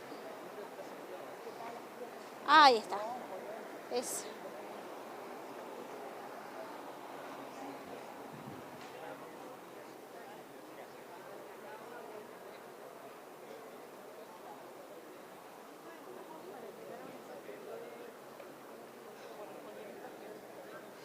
¿Pudieron entrar al Menti y contestar? ¿Sí? Buenísimo. Bueno, les vamos a invitar entonces ahora a contar una breve frase de lo que ha sido la experiencia. Si quieren contar sobre su experiencia o sobre lo que conversaron, sobre la pregunta. Y si en el transcurso de este evento ha surgido alguna pregunta en relación a tanto a lo que comentó Otto al principio o de lo que hicimos ahora en el taller también. Así que, escuchamos. Levante la mano nomás, se acercamos. Para ayudar y comenzar compartiendo. En lo individual me conecté mucho con el tema de la educación, pensando lo que fue mi infancia y mi juventud, dándome cuenta que no había conectado con el poder del aprender como lo hice más de adulto. No recuerdo en el colegio haber tenido así momentos de ¡wow! Estoy aprendiendo esto. Y ni siquiera en la universidad. Pero ya de adulto le tomé el gran amor al aprendizaje, como no solo para entender o saber, sino que como una forma de mirar la vida, los problemas, como una forma de afrontar las situaciones que se me presentaban, y eso lo compartimos con el compañero que me tocó, que éramos compañeros de curso en el colegio, casualmente. Por lo tanto, sabíamos los dos de lo que estábamos hablando. Y luego comenzamos a compartir aquí con Alan, de manera gestual lo que nos pasaba con el aprendizaje. Coincidimos en varias cosas en nuestra manera de expresarlo. Después lo conversamos y hubo la coincidencia de que hemos como cultura puesto mucho poder y mucha priorización de lo mental, y que con el tiempo nos dimos cuenta de la importancia de aprender con el cuerpo, con el corazón, con los sentidos, y darle al aprendizaje algo mucho más poderoso que no es solo pensamiento. Oh, qué agradable que bajó un sonido. Y luego en lo colectivo, estuvimos compartiendo en un cuarteto ahí, donde apareció frente a la pregunta de la educación del futuro, la validación de lo individual, de las diferencias, del poder de cada uno, de lo que trae cada uno, de su observador particular, de su historia, de sus paradigmas, de su raza, etcétera, etcétera, etcétera, para en colectivo entonces cada uno hacer un aporte donde se valida lo individual, pero se construye lo colectivo, ¿eh? Para un futuro que necesitamos darle un giro. Eso. Muchas gracias.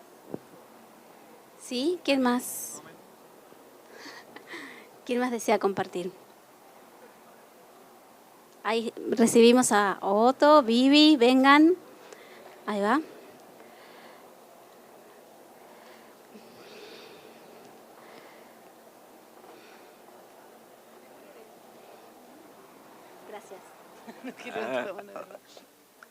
Hola, mi nombre es Tristán. Me di cuenta que creo que soy la única persona aquí de 20 años, tal vez. Me siento un poco solito, sí, pero pensé que iba a haber más estudiantes acá. O sea, sé que la gran mayoría aquí son estudiantes de la vida incluso.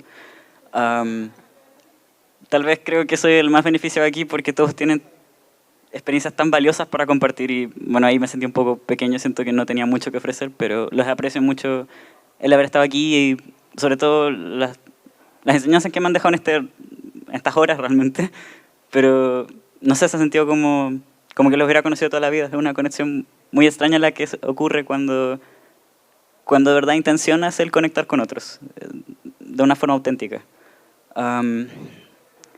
Sí, creo que ha sido muy bonito esto porque yo tengo hartos problemas de ansiedad social. Creo que he logrado avanzar harto.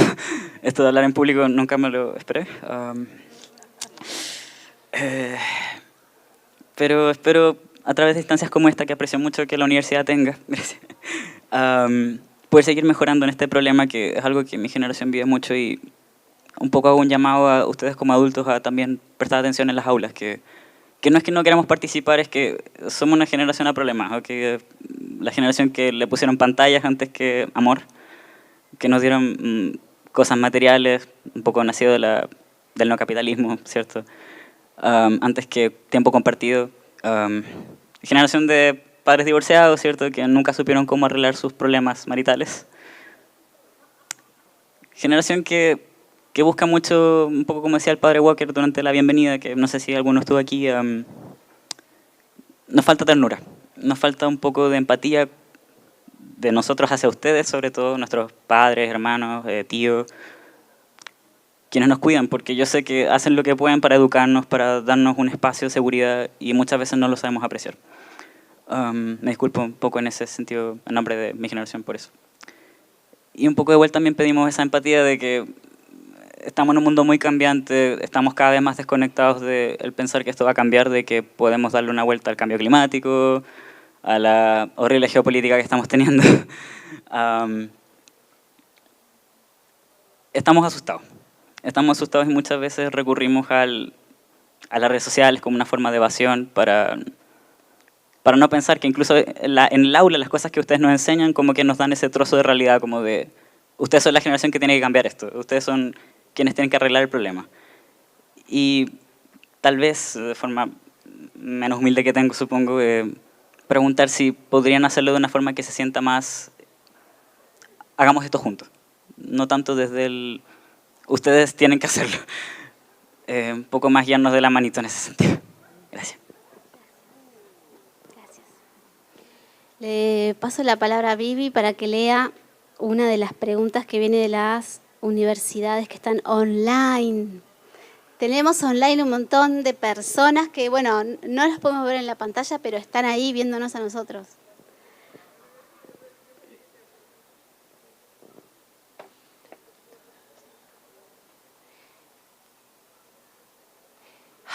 Está en inglés, la voy a leer en inglés. How to help students, universities, and other complex organizations to enlarge their perception of themselves as part of the system, so that they can regenerate it. How does technology interfere in this process?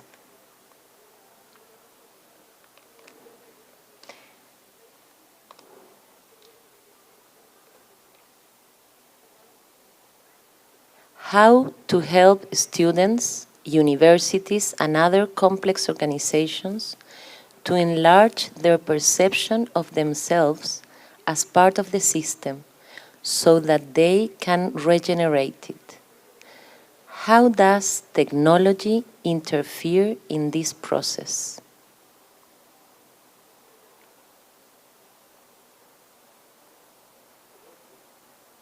¿De dónde viene la pregunta?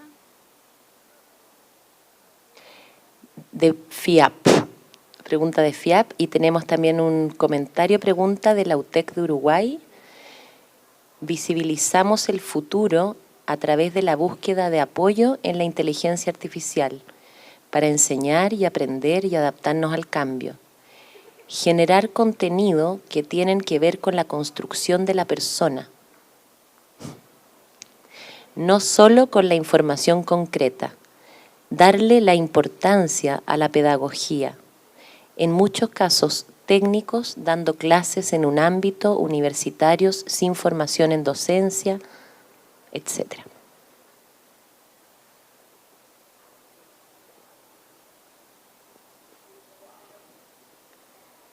Bueno, seguimos escuchándonos. ¿Quién quisiera compartir? Gracias. En nuestro grupo surgió, de hecho yo puse en la mesa el tema de cómo poder incorporar en el sistema educativo, ya sea en el colegio o también en la universidad, el aprendizaje experiencial, de tal forma que no sea el conocimiento que emana de un profesor que lo imparte a los alumnos, sino que a través de dinámicas, de desafíos, de experiencias reales, surja el conocimiento de los mismos alumnos como una interacción social que también apunta a solucionar lo que tú mencionabas, esta brecha que hay tan grande, ¿no es cierto?, entre el mundo adulto y los jóvenes, y esta separación. Entonces, si pudiéramos incorporar que si lo miramos en perspectiva, antes de que nacieran las universidades, todo era aprendizaje experiencial. Los artesanos era todo aprendizaje experiencial. Y era muy integrador. Era también muy interesante ver cómo el artesano trabajaba, ¿ya? O el arte, la danza, el canto, o la gente que hace outdoors. Eran muchas experiencias reales que se vivían en comunidad. Y eso generaba mucho vínculo, ¿ya? Lo que pasa es que estamos un poquito, de mi perspectiva, aislándonos, ¿no es cierto?, como aprendizaje individual solamente de la cabeza, que no contempla el cuerpo y menos las emociones. Entonces somos como seres que estamos alimentando el cerebro, pero desconectados de los vínculos, de las emociones, del cuerpo. Y eso nos crea problemas gravísimos. Entonces creo que hay en algunos, estábamos comentando, hay algunos colegios que están incorporando esta educación en el bosque, colegios del bosque, ¿ya? Donde los niños desde muy temprana edad comienzan a tener experiencias reales en el bosque y aprendan.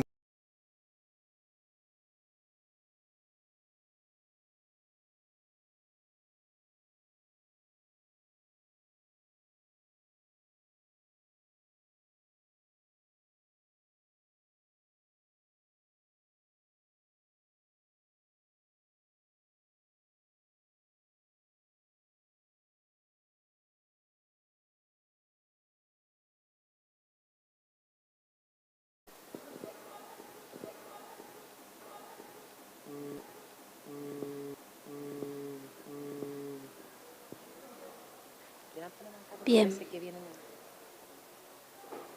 gustaría compartir? Gracias. Bueno, nosotros también hablamos mucho del aprendizaje experiencial y bueno, yo personalmente la reflexión que he hecho en relación a la educación tiene que ver con dos cosas. Uno es que creo que la educación tiene que mirarse entendiendo las particularidades que tenemos cada uno de los seres humanos. No puede ser algo tan estándar porque de repente esa estandarización apaga muchas luces y particularidades y talentos diversos. Entonces creo que tenemos que migrar a algo que sea, que nos incorpore a todos y nos haga potenciar cada una de nuestras particularidades y habilidades, que son todas diversas. Y creo que eso es lo primero. Y lo segundo, que en el mundo de la gran información o desinformación, como han dicho algunos, la información está y está al alcance de todos, entonces ya entregar información me parece que es un poco inútil.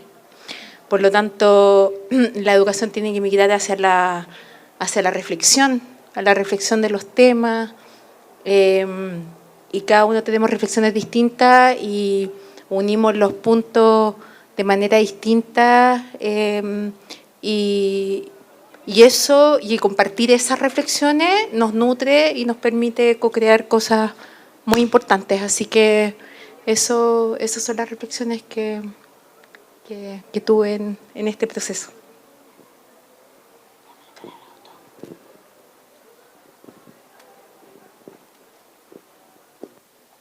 ¿Alguien más aquí en el círculo que quiera compartir? O preguntar. Yo también tengo 20, no tengo 20 cerrados, soy de los 20 y tantos, no de los 20 y pocos. Pero no estás solo. Soy joven, pero también soy profesora de otra universidad.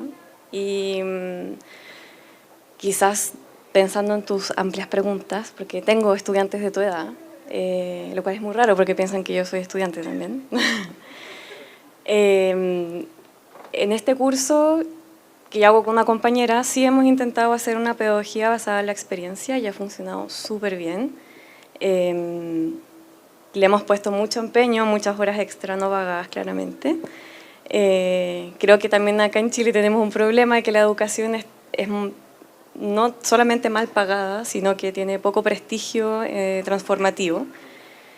Y sí, también a propósito de las compañeras que nos hicieron el taller de cuerpo, en nuestro curso el arte ha sido una herramienta fundamental y el arte en su amplio espectro, el arte plástico, el arte en ingeniería.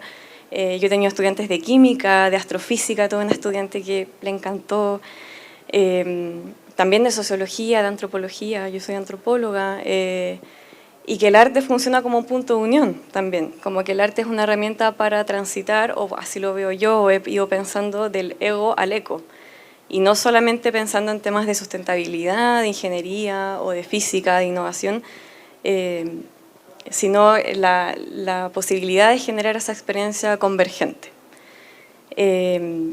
Así que quizás también dar ahí, tampoco es que con mi compañera hayamos encontrado la receta, pero sí la esperanza de que una pedagogía más basada en lo sensorial, en la experiencia, porque las personas son inteligentes.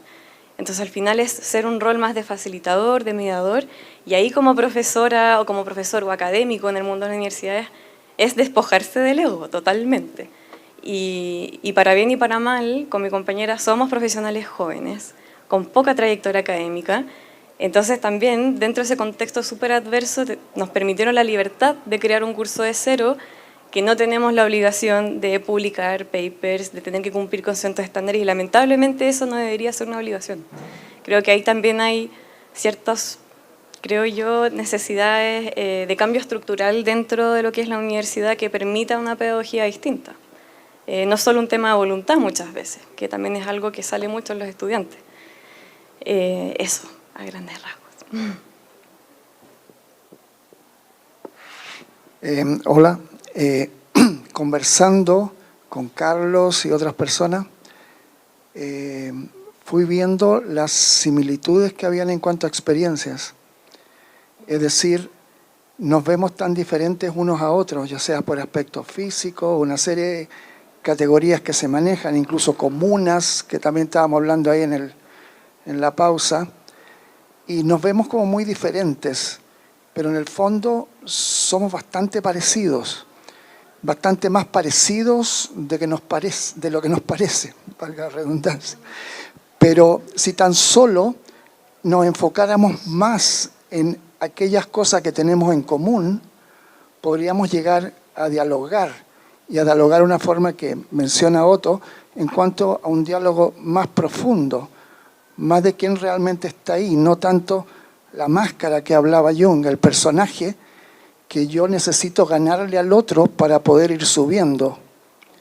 Si me conecto en profundidad, puedo hacer contacto, establecer un vínculo y trabajar juntos por un fin común.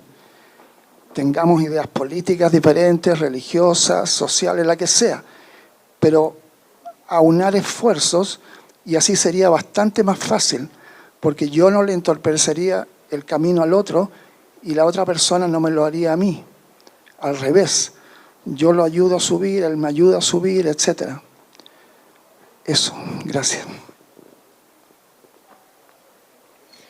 Escuchamos una voz y pasamos a Otto. ¿Sí? Yo tengo una pregunta para el profesor Scharmer. ¿Cómo ha sido su experiencia con sus colegas de Sloan y del MIT en general? ¿Y qué recomendaciones haría para quienes estamos en universidades difíciles? Yo soy académico de la Universidad de Chile.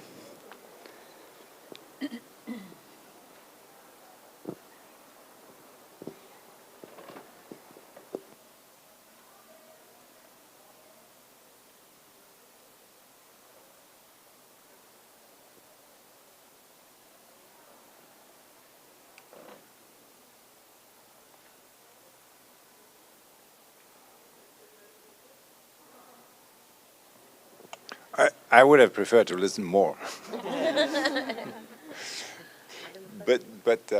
So is anyone else?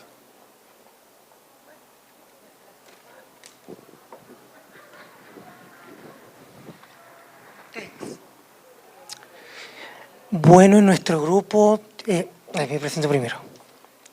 Yo soy Rafael, también tengo 20 y tantos, más que 20 y pocos. Y en nuestra tetrada hablamos de que necesitamos más espacios de contención en los que podamos disiparnos de la vergüenza que nos constriñe. Y que eso se vincula con el amor, porque lo contrario al amor no es el odio. El contrario al amor es el miedo que nos hace replegarnos, que nos mantiene tensos, en vez del amor que nos incita también a expandirnos y a ir más allá de la diversión, porque si hay algo que definitivamente no es divertido, es estar enamorado. Estar enamorado nos hace transformarnos, nos hace hacer grandes apuestas, nos hace conectarnos, nos hace salir de nosotros mismos, nos hace también tener esperanza de nuevo. Y también una apertura a la incertidumbre, porque cuando tú amas a algo no lo posees, no quieres poseerlo, quieres también que siga habiendo más libertad, quieres ver qué pasa. Estás abierto a la sorpresa, mientras el miedo, ya sabes lo que va a pasar, vas a tener que cumplir. Y eso.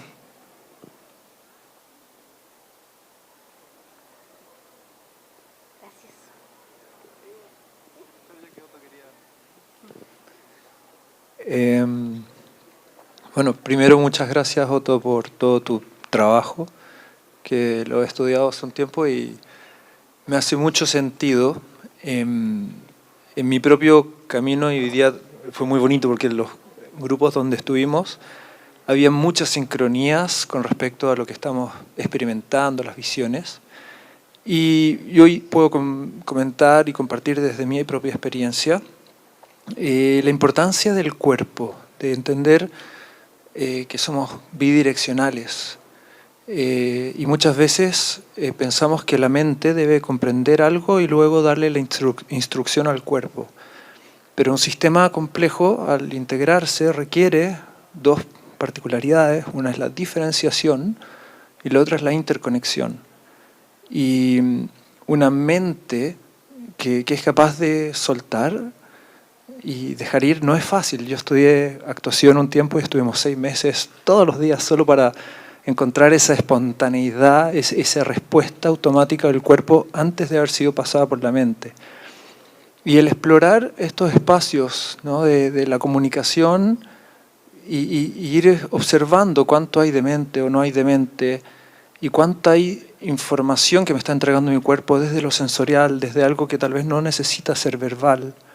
Y cómo logro diferenciarlo, sentirlo, respetarlo y luego, no por eso hay que dejar de lado la mente, sino entender cómo puedo integrar ambos e interconectar ambos. Y todavía queda mucho camino. Creo que también después viene la parte espiritual, que falta a nivel de empresas. Lo hablábamos también, como Joe Dispenza hoy está explorando la capacidad de campos de resonancia mental, afectar procesos estocásticos de una computadora que está ahí al lado. Y tal vez eso, también poder incluir, que suena tal vez medio raro hablar de energías, pero los pensamientos, la mente al final son frecuencia de energías y cómo lograr generar esta coherencia a través del cuerpo, mente, o sea, es lo mismo que tú trabajas, pero en la práctica, es cómo podemos llevar a la institución. En el explorar cómo este cuerpo va soltando un trauma porque necesitaba moverse y desde ahí cómo puedo escucharte una vez que ya salí un poco de mi mente y te puedo observar sin mi defensa, sin mi estructura que te juzga. Y desde ahí, en esa presencia, recién comienza el diálogo y el debate, ¿no? Entonces eso ha sido muy bonito de poder venir acá a darse cuenta que hay muchos más en el camino y estamos todos probablemente con esas ganas. Gracias.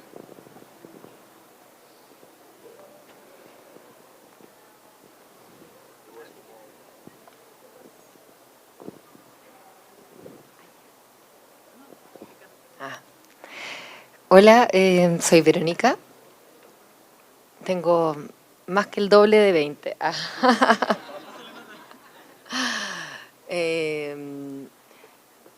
Rico eso que decías tú de sentir como tanta sincronía. Muy bien. Pero un elemento como que quisiera agregar a algo que pusimos también en la conversación y que particularmente me da vuelta, que tiene que ver con casi como la concepción como arquitectónica de los espacios de educación, esos muros grandes, esa desagregación de la ciudad.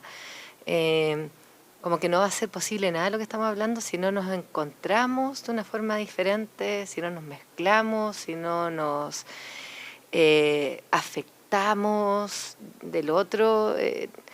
Como que hay que hackear como todo el sistema y botar todos los muros y entrelazar un poco para poder vivir esas experiencias que nos impactan y nos ayudan a crear distinto. Creo que el espacio, alguna de las láminas de Otto hablaba como, bueno, desde la estructura hacia abajo, pero en algún minuto hablabas como o esa sensación tuve yo, de como una condición habilitadora para poder, para que emerja quizás esa posibilidad o para poder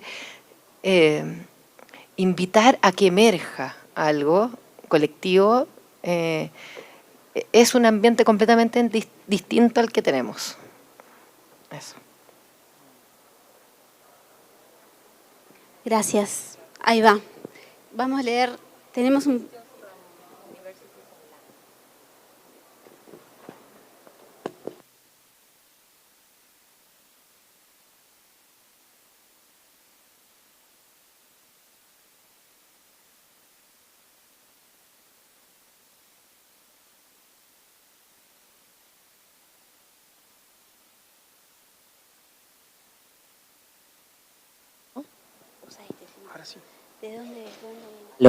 Ahí sí.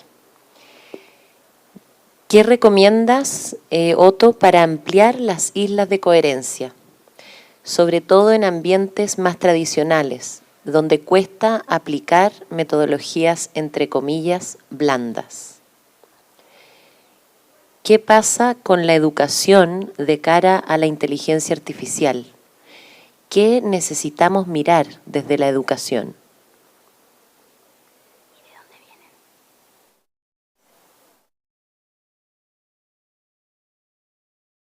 La segunda pregunta de la inteligencia artificial es de Colombia. Sí.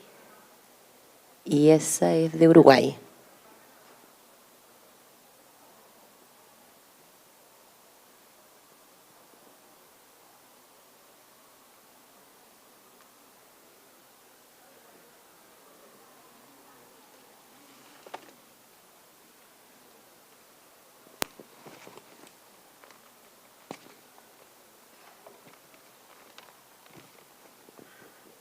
So I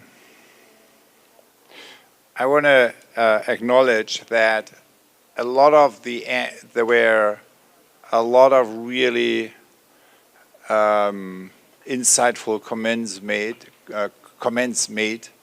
and a lot of the questions that were asked are already answered by what was being shared in the community here or in the circle.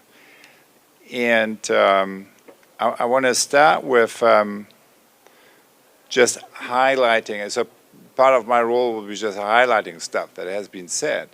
And that's kind of also part of the method and the message, which is, well, all the seats are already there, right? So it's kind of, but you need to attend to them.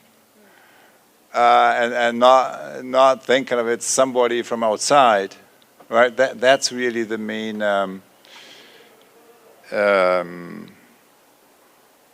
in many cases true. It's not always true, but it's true in most cases.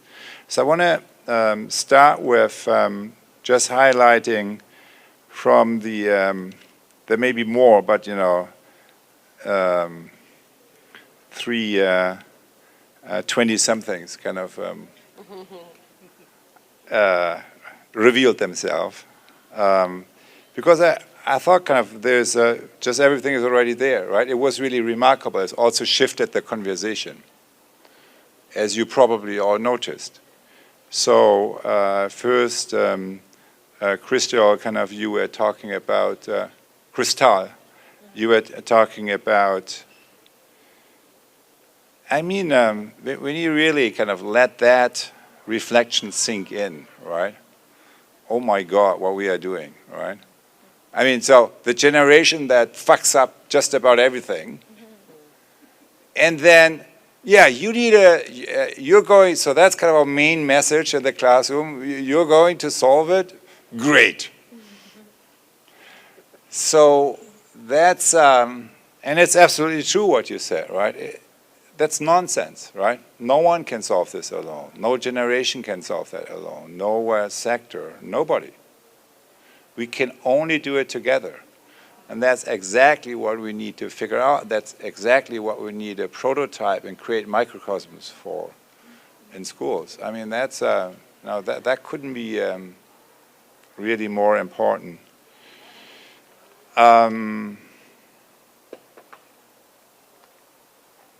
Then social arts. I mean, embodied forms of learning, right? And bringing the arts in the classroom, that's the alpha and the omega, really, of this deeper work. You want to cultivate the soil? Well, you need a how. Where's the how? It's there. It's in everything you describe. It's at least my experience. So you can talk people to death about just about everything. It's not going to change kind of, it is social practices. So it's you know, it's practices, but in particular, social art practices. And I think that's a huge field of innovation. It's a huge resource we have. So yes, everyone talks about STEM and so on, and that's where all the resources go. No one figured out what to do with humanities, right? And what do we have that for, right? Well, here is, that's kind of the current crisis that has to do with the knowing-doing gap. It has to do with our capacity to access the sources of true well-being. And that's, I think, where we have a massive resource right there that, in most cases, is completely underused. And that's what I notice, right? So you bring in these practices. If you talk about stuff that people can't experience, forget it. You need to bring in practices. Number one, you can't just talk about stuff that you read yourself, right? You must have experienced that somewhere or done. And secondly, you need to give people experiences, right, where they have a version of that.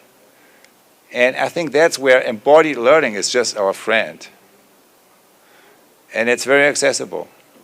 I'm surprised. I see because, you know, I make people do crazy things in the classroom, so that would have not been possible, I think, 10 years ago. But today, people are willing. They go with you. So if you, I find that interesting. And, well, love, that's another alpha and omega, right? So it's really,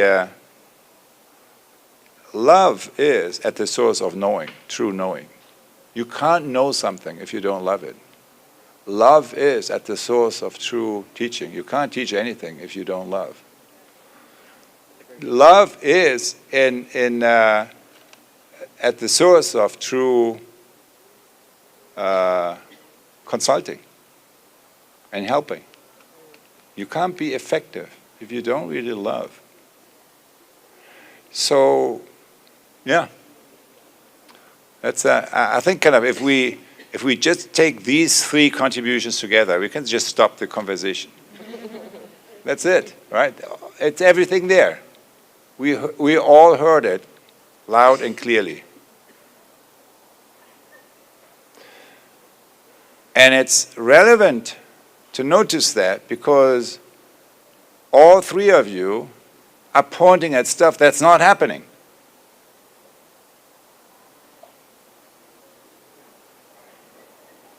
I was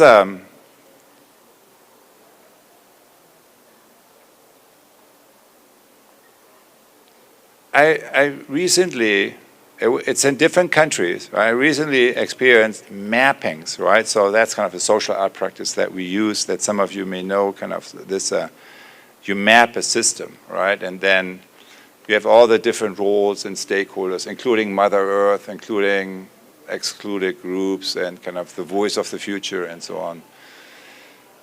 And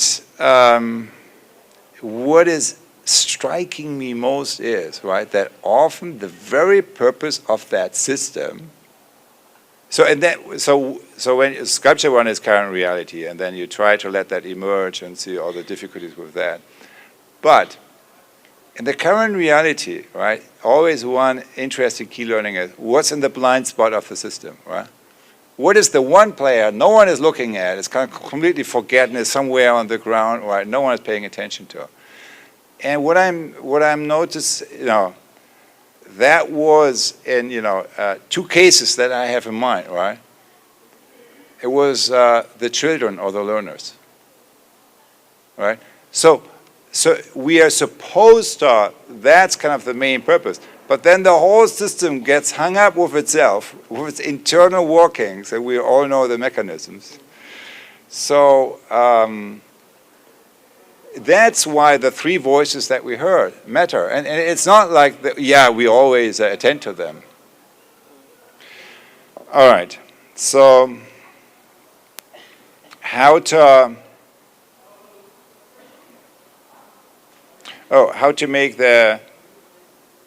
help universities and students to enlarge to change their perspective on themselves, right? To play a different role.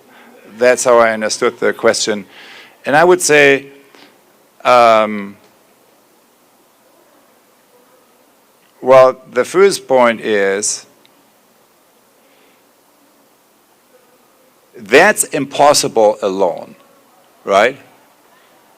Everything we know about ourselves, we know from others. If you want me to change my view about myself, I need to learn that from others. Kind of through deep mirroring, through deep listening. Everything I know about myself, I know through the eyes of others. And that's why deep, and what do I mean with deep? Listening with your mind and heart wide open and with an intention of love, which means kind of really an intention to really support, right, the other person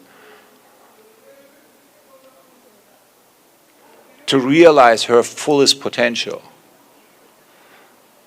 So an intention to be helpful, in other words. That's, I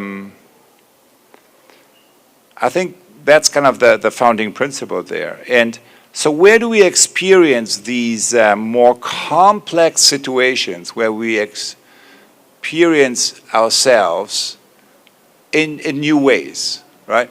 I would say kind of one form, so a different way of re-articulating what I just said is, you can't do it by just kind of,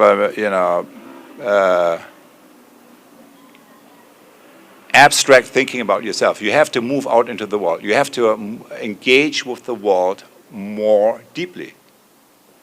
You have to basically forget yourself, right? You need to get out of your own bubble. That's the main thing.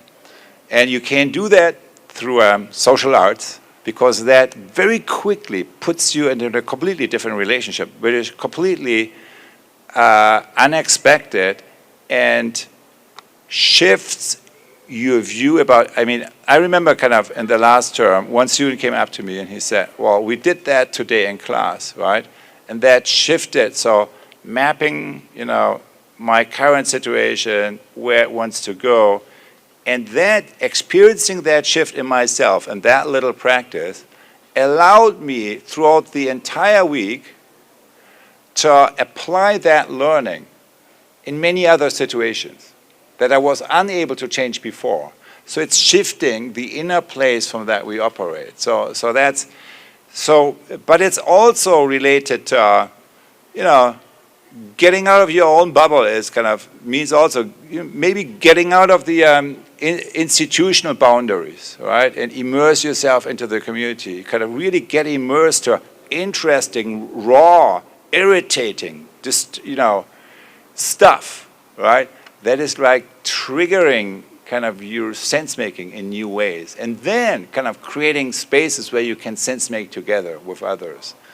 So that's part of what I sometimes try to do, to just throw people into new experiences, because often what we lack today with the overdrive in social media is actually experience.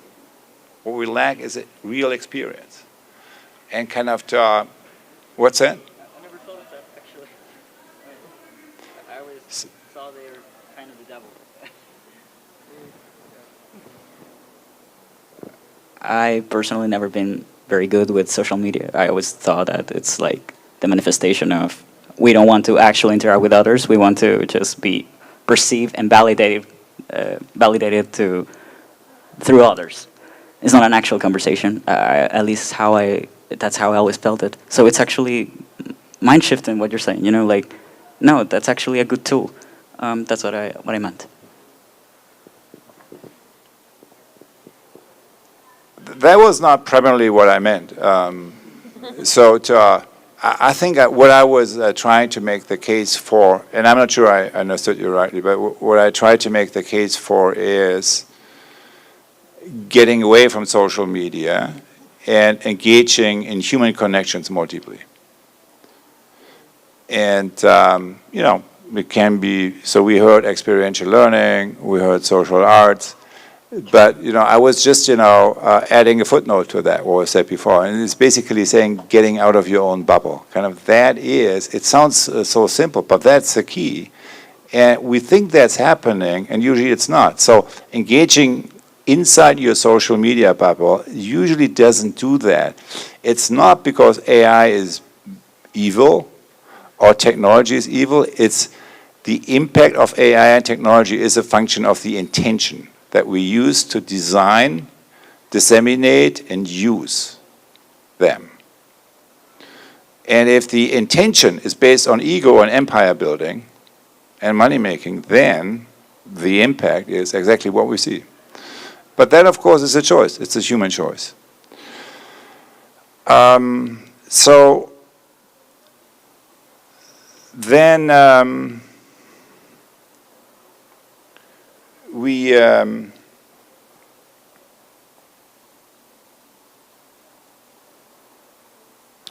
so when I think about my own experience, so one part of really experiencing your own agency is simply by doing it.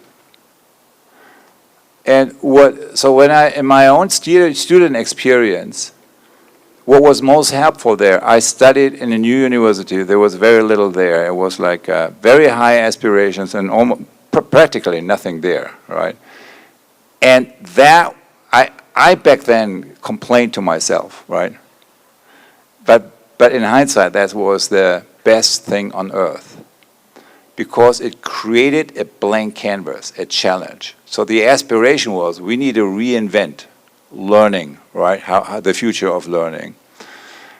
And there was, a few people that were, inspiring, two or three, but basically there was very little there, not even books, right? It was kind of a startup thing. But then the aspiration was only realizable by putting students into the driver's seat. You go do it. I mean, that was basically the genius of the dean, right? He said, well, you can do it. Go out. It's basically working in companies, running projects there, creating conferences, right? Organizing everything, bringing speakers on, and running things, really. Making stuff happen. And so Where do you experience agency? When you do it, when you begin to have a challenge, not only challenge, also someone who is trusting in you. Yes, you can do it. And then at first, no one is believing that. And then you think, well, does he really mean that? And then, soon after, you're already underway. So it's, now, that's not the situation most, I'm very aware of that. So, but what would be equivalent for that, right? So for example,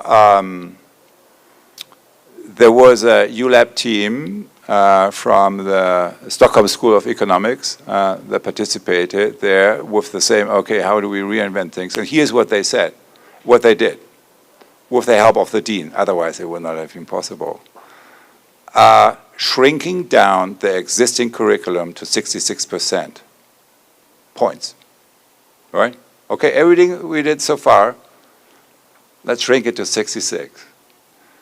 And the rest is a new track that, I don't know what they call that, global something, or global, whatever it was, right?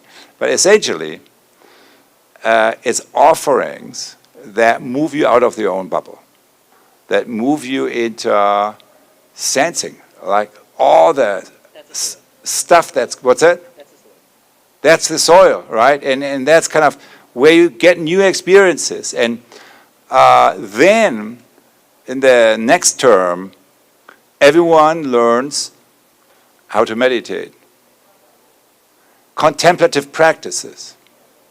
So what does that mean? It means kind of connecting with stillness, right? If you want to drop to the deepest level, right? If you can't handle stillness, there's no way, right? So that's kind of the medium that gets you to a deeper level. And there are many practices, there are many forms, but is that, so are you making offerings in that? So that was another one. And then it was, of course, as you come up the other side of the U, you notice the pattern, right? Action learning, right? So now, do something, right? Make a difference, right? Kind of whether it's some do it in companies and some do it in whatever. So what I heard from company people is that it forced, so now all these people were talking about sustainability and so on. So kind of the companies were, we need to up our game a little bit, right? So we need to be, for the next student generation, to be relevant, kind of we need to be interested, so we need to be relevant also for the societal issues and challenges that they talk about. And I thought that is a really interesting microcosm of what a university can do in a community, in a city, right? So it is the space of innovation where kind of some half-baked ideas, so kind of you get some frameworks, but you create like an empty canvas structure. And so the best thing, right, about the empty canvas is there's nothing, right? But it's your role, right? You come back with something on it, right? And it's observations in one part, it's your self-reflection in another part, and it's action learning, right? Making some difference in another one. And that's really how we experience ourselves, right? By doing this.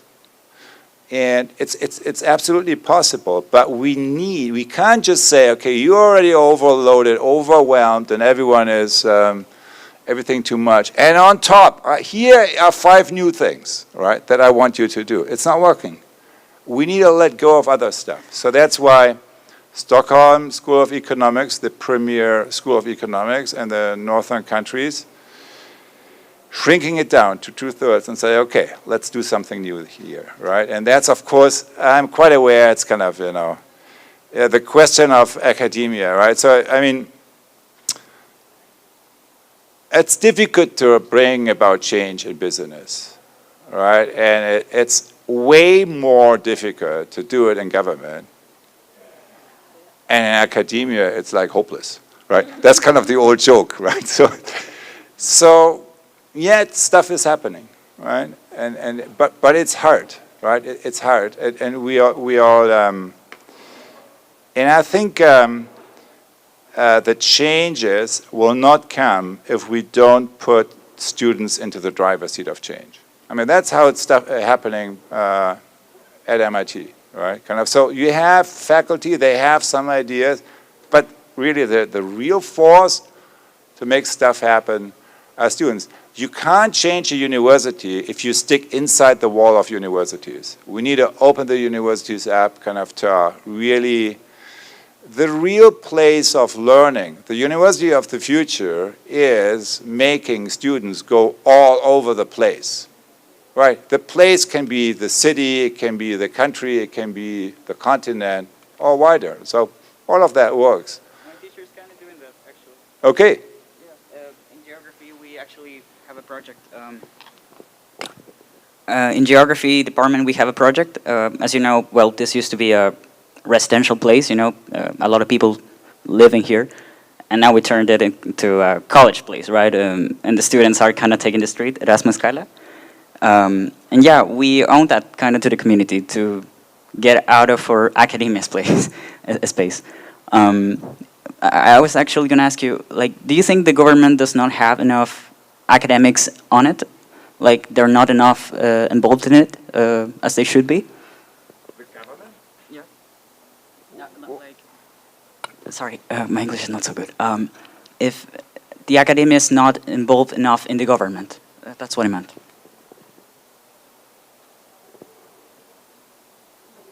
The academia is not involved enough in government. Well, I mean,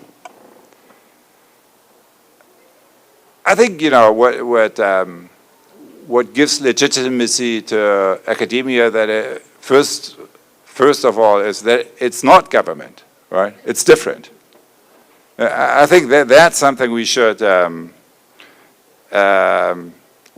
appreciate and value. Kind of academia, kind of we have kind of universities in order to let other qualities of reflections of voices grow, right? For me, it was, when I was a student, it was a place where I experienced a new part in myself and a new agency. And it's like kind of, it can curate a microcosm that allows us, because if you are too much an extension of existing reality, you can't be a landing spot for the future. And what you really want is to kind of to have these innovative, experimental space where you're kind of also a little more playful and not just, so if you have everything government, I don't believe in that. Now, should people from academia go out into government and influence? Absolutely, right? So, I mean, that's kind of also how, that's where academia is key, that's where civil society is key, right? We need to, you know, the way companies and business is evolving is through civic engagement, is through academic engagement, and the same is true in government. But that doesn't mean it's the same, right? That's, so, time to wrap up. So let me wrap up with maybe one overarching frame that, you know, puts the conversation we had on a more general level, which is, I think that in places like here, academia and universities, there are three things that are overrated, that we all tend to highly value, but I think they are completely overrated. Knowledge, action, and being comfortable. So what's the problem with knowledge? Well, no one knows what's going to happen in the future. No one. So everything that's really important, we don't know. What do we need to learn in such a situation? We know a lot, right? But, you know, when you really look at the challenge that we face, often we deal with not knowing. And then what? That's the question we need to ask. That means we need to learn how to sense, learn how to access our not knowing. Or as Ed Schein, my teacher at MIT, used to say, learn how to access our ignorance. Because if you do that as a teacher, as a consultant, then you are effective. To the degree that you only access your knowledge, you are boring. right? And you can't connect to what's going on in a current relationship, in a current moment. So access, not knowing is the first, so not knowing is the first thing that's underrated. And that's why sensing and the art practices matter so. Secondly, being comfortable. Well, I mean, that's a well-known fact, right? In all leadership learning, right? As long as you are inside your comfort zone, you're not learning anything new. You maybe interesting stuff. It's not going to change any of your behaviors. If you want to access the real level of behavioral learning, there's no way of doing that, staying inside your comfort zone. So we need to loosen up a little bit our nervousness and kind of being willing to, you don't need to overstretch, but when I feel discomfortable, that doesn't mean I need to disengage. That means now it's getting really important. Now I'm on the right track. Because that can be the gateway for something that really matters. What's the problem with action, right? Everyone talks about action. Often, of course, all the talk about action doesn't translate usually. But what's wrong with that? Aren't we all about action? And I would say the problem with action is that often it is only reaction, right? And if it's instant, if it's like action, action, action, it's kind of mindless action that is lacking the learning, and that is just extending the problem of the past. So reenacting the same old patterns. So what's the gateway to a very new type of action that we haven't seen yet? Stillness. It's not acting. It's not doing. It's being still, being present, and being able to connect to the present moment. And even though everyone is going crazy around you, to drop into that deeper place of stillness where you can go to the sources of new knowing, where you can allow kind of new knowing to emerge. But the new knowing cannot emerge if you don't create and hold a place of stillness within you and around you and in relationships. So those are the three things underrated. Not knowing,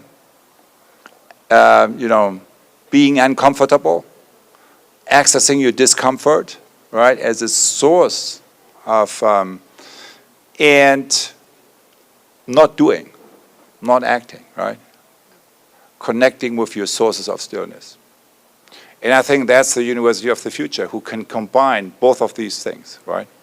We need all 6 of them, but not just one row of 3. Thank you very much.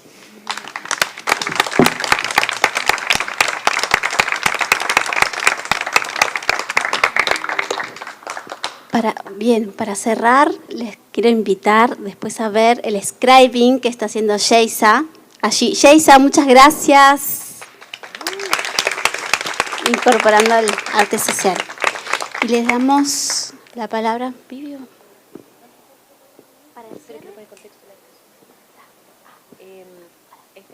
Este está bueno. Sociales a los que se refiere Otto, como el espacio del arte, y en el Presencing Institute hay como varias líneas que se han desarrollado, y una es el scribing, que nos permite como a través del dibujo ir dejando espacio a eso emergente. También tenemos el Social Presencing Theater, que en Chile hay un grupo muy armado, muy organizado, que se junta una vez al mes a practicar, que es desde el cuerpo. Es como, en ambos casos vamos haciendo como el viaje por la U, dejando vacío y espacio a través del dibujo o del cuerpo. Sí. Bueno, primero agradecer a nuestro artista por el dibujo que hizo, su obra, que refleja toda la experiencia que se dio hoy día en la tarde. Agradecerles a ustedes también por quedarse hasta tan tarde. Espero que haya sido una buena jornada para ustedes, que lo hayan pasado bien. Thank you, Otto, for sharing all during the afternoon with us, and and sharing your experience with us. Gracias a todo el equipo también ahí de Gestus y a los amigos también, a todo el equipo de la dirección de innovación que ayudó a organizar y obviamente a todo el equipo de Otto Scharmer. Y a las traductoras, por supuesto, que están muy escondidas, no las veía, pero muchas gracias también porque ellas fueron parte fundamental para que quienes no hablaban inglés pudieran estar aquí y entender todo bien, pero también para que las distintas universidades que nos estaban viendo vía streaming también puedan tener una súper buena experiencia. Así que los invito a despedirnos con un aplauso para ustedes, para todos los que hicieron posible esta actividad. Thank you, Otto. Y nada, acuérdense que mañana a las 9:30 tenemos otra actividad también, el lanzamiento del evento InnovaBest, así que están todos y todas muy, muy cordialmente invitadas e invitados. Muchas, muchas gracias.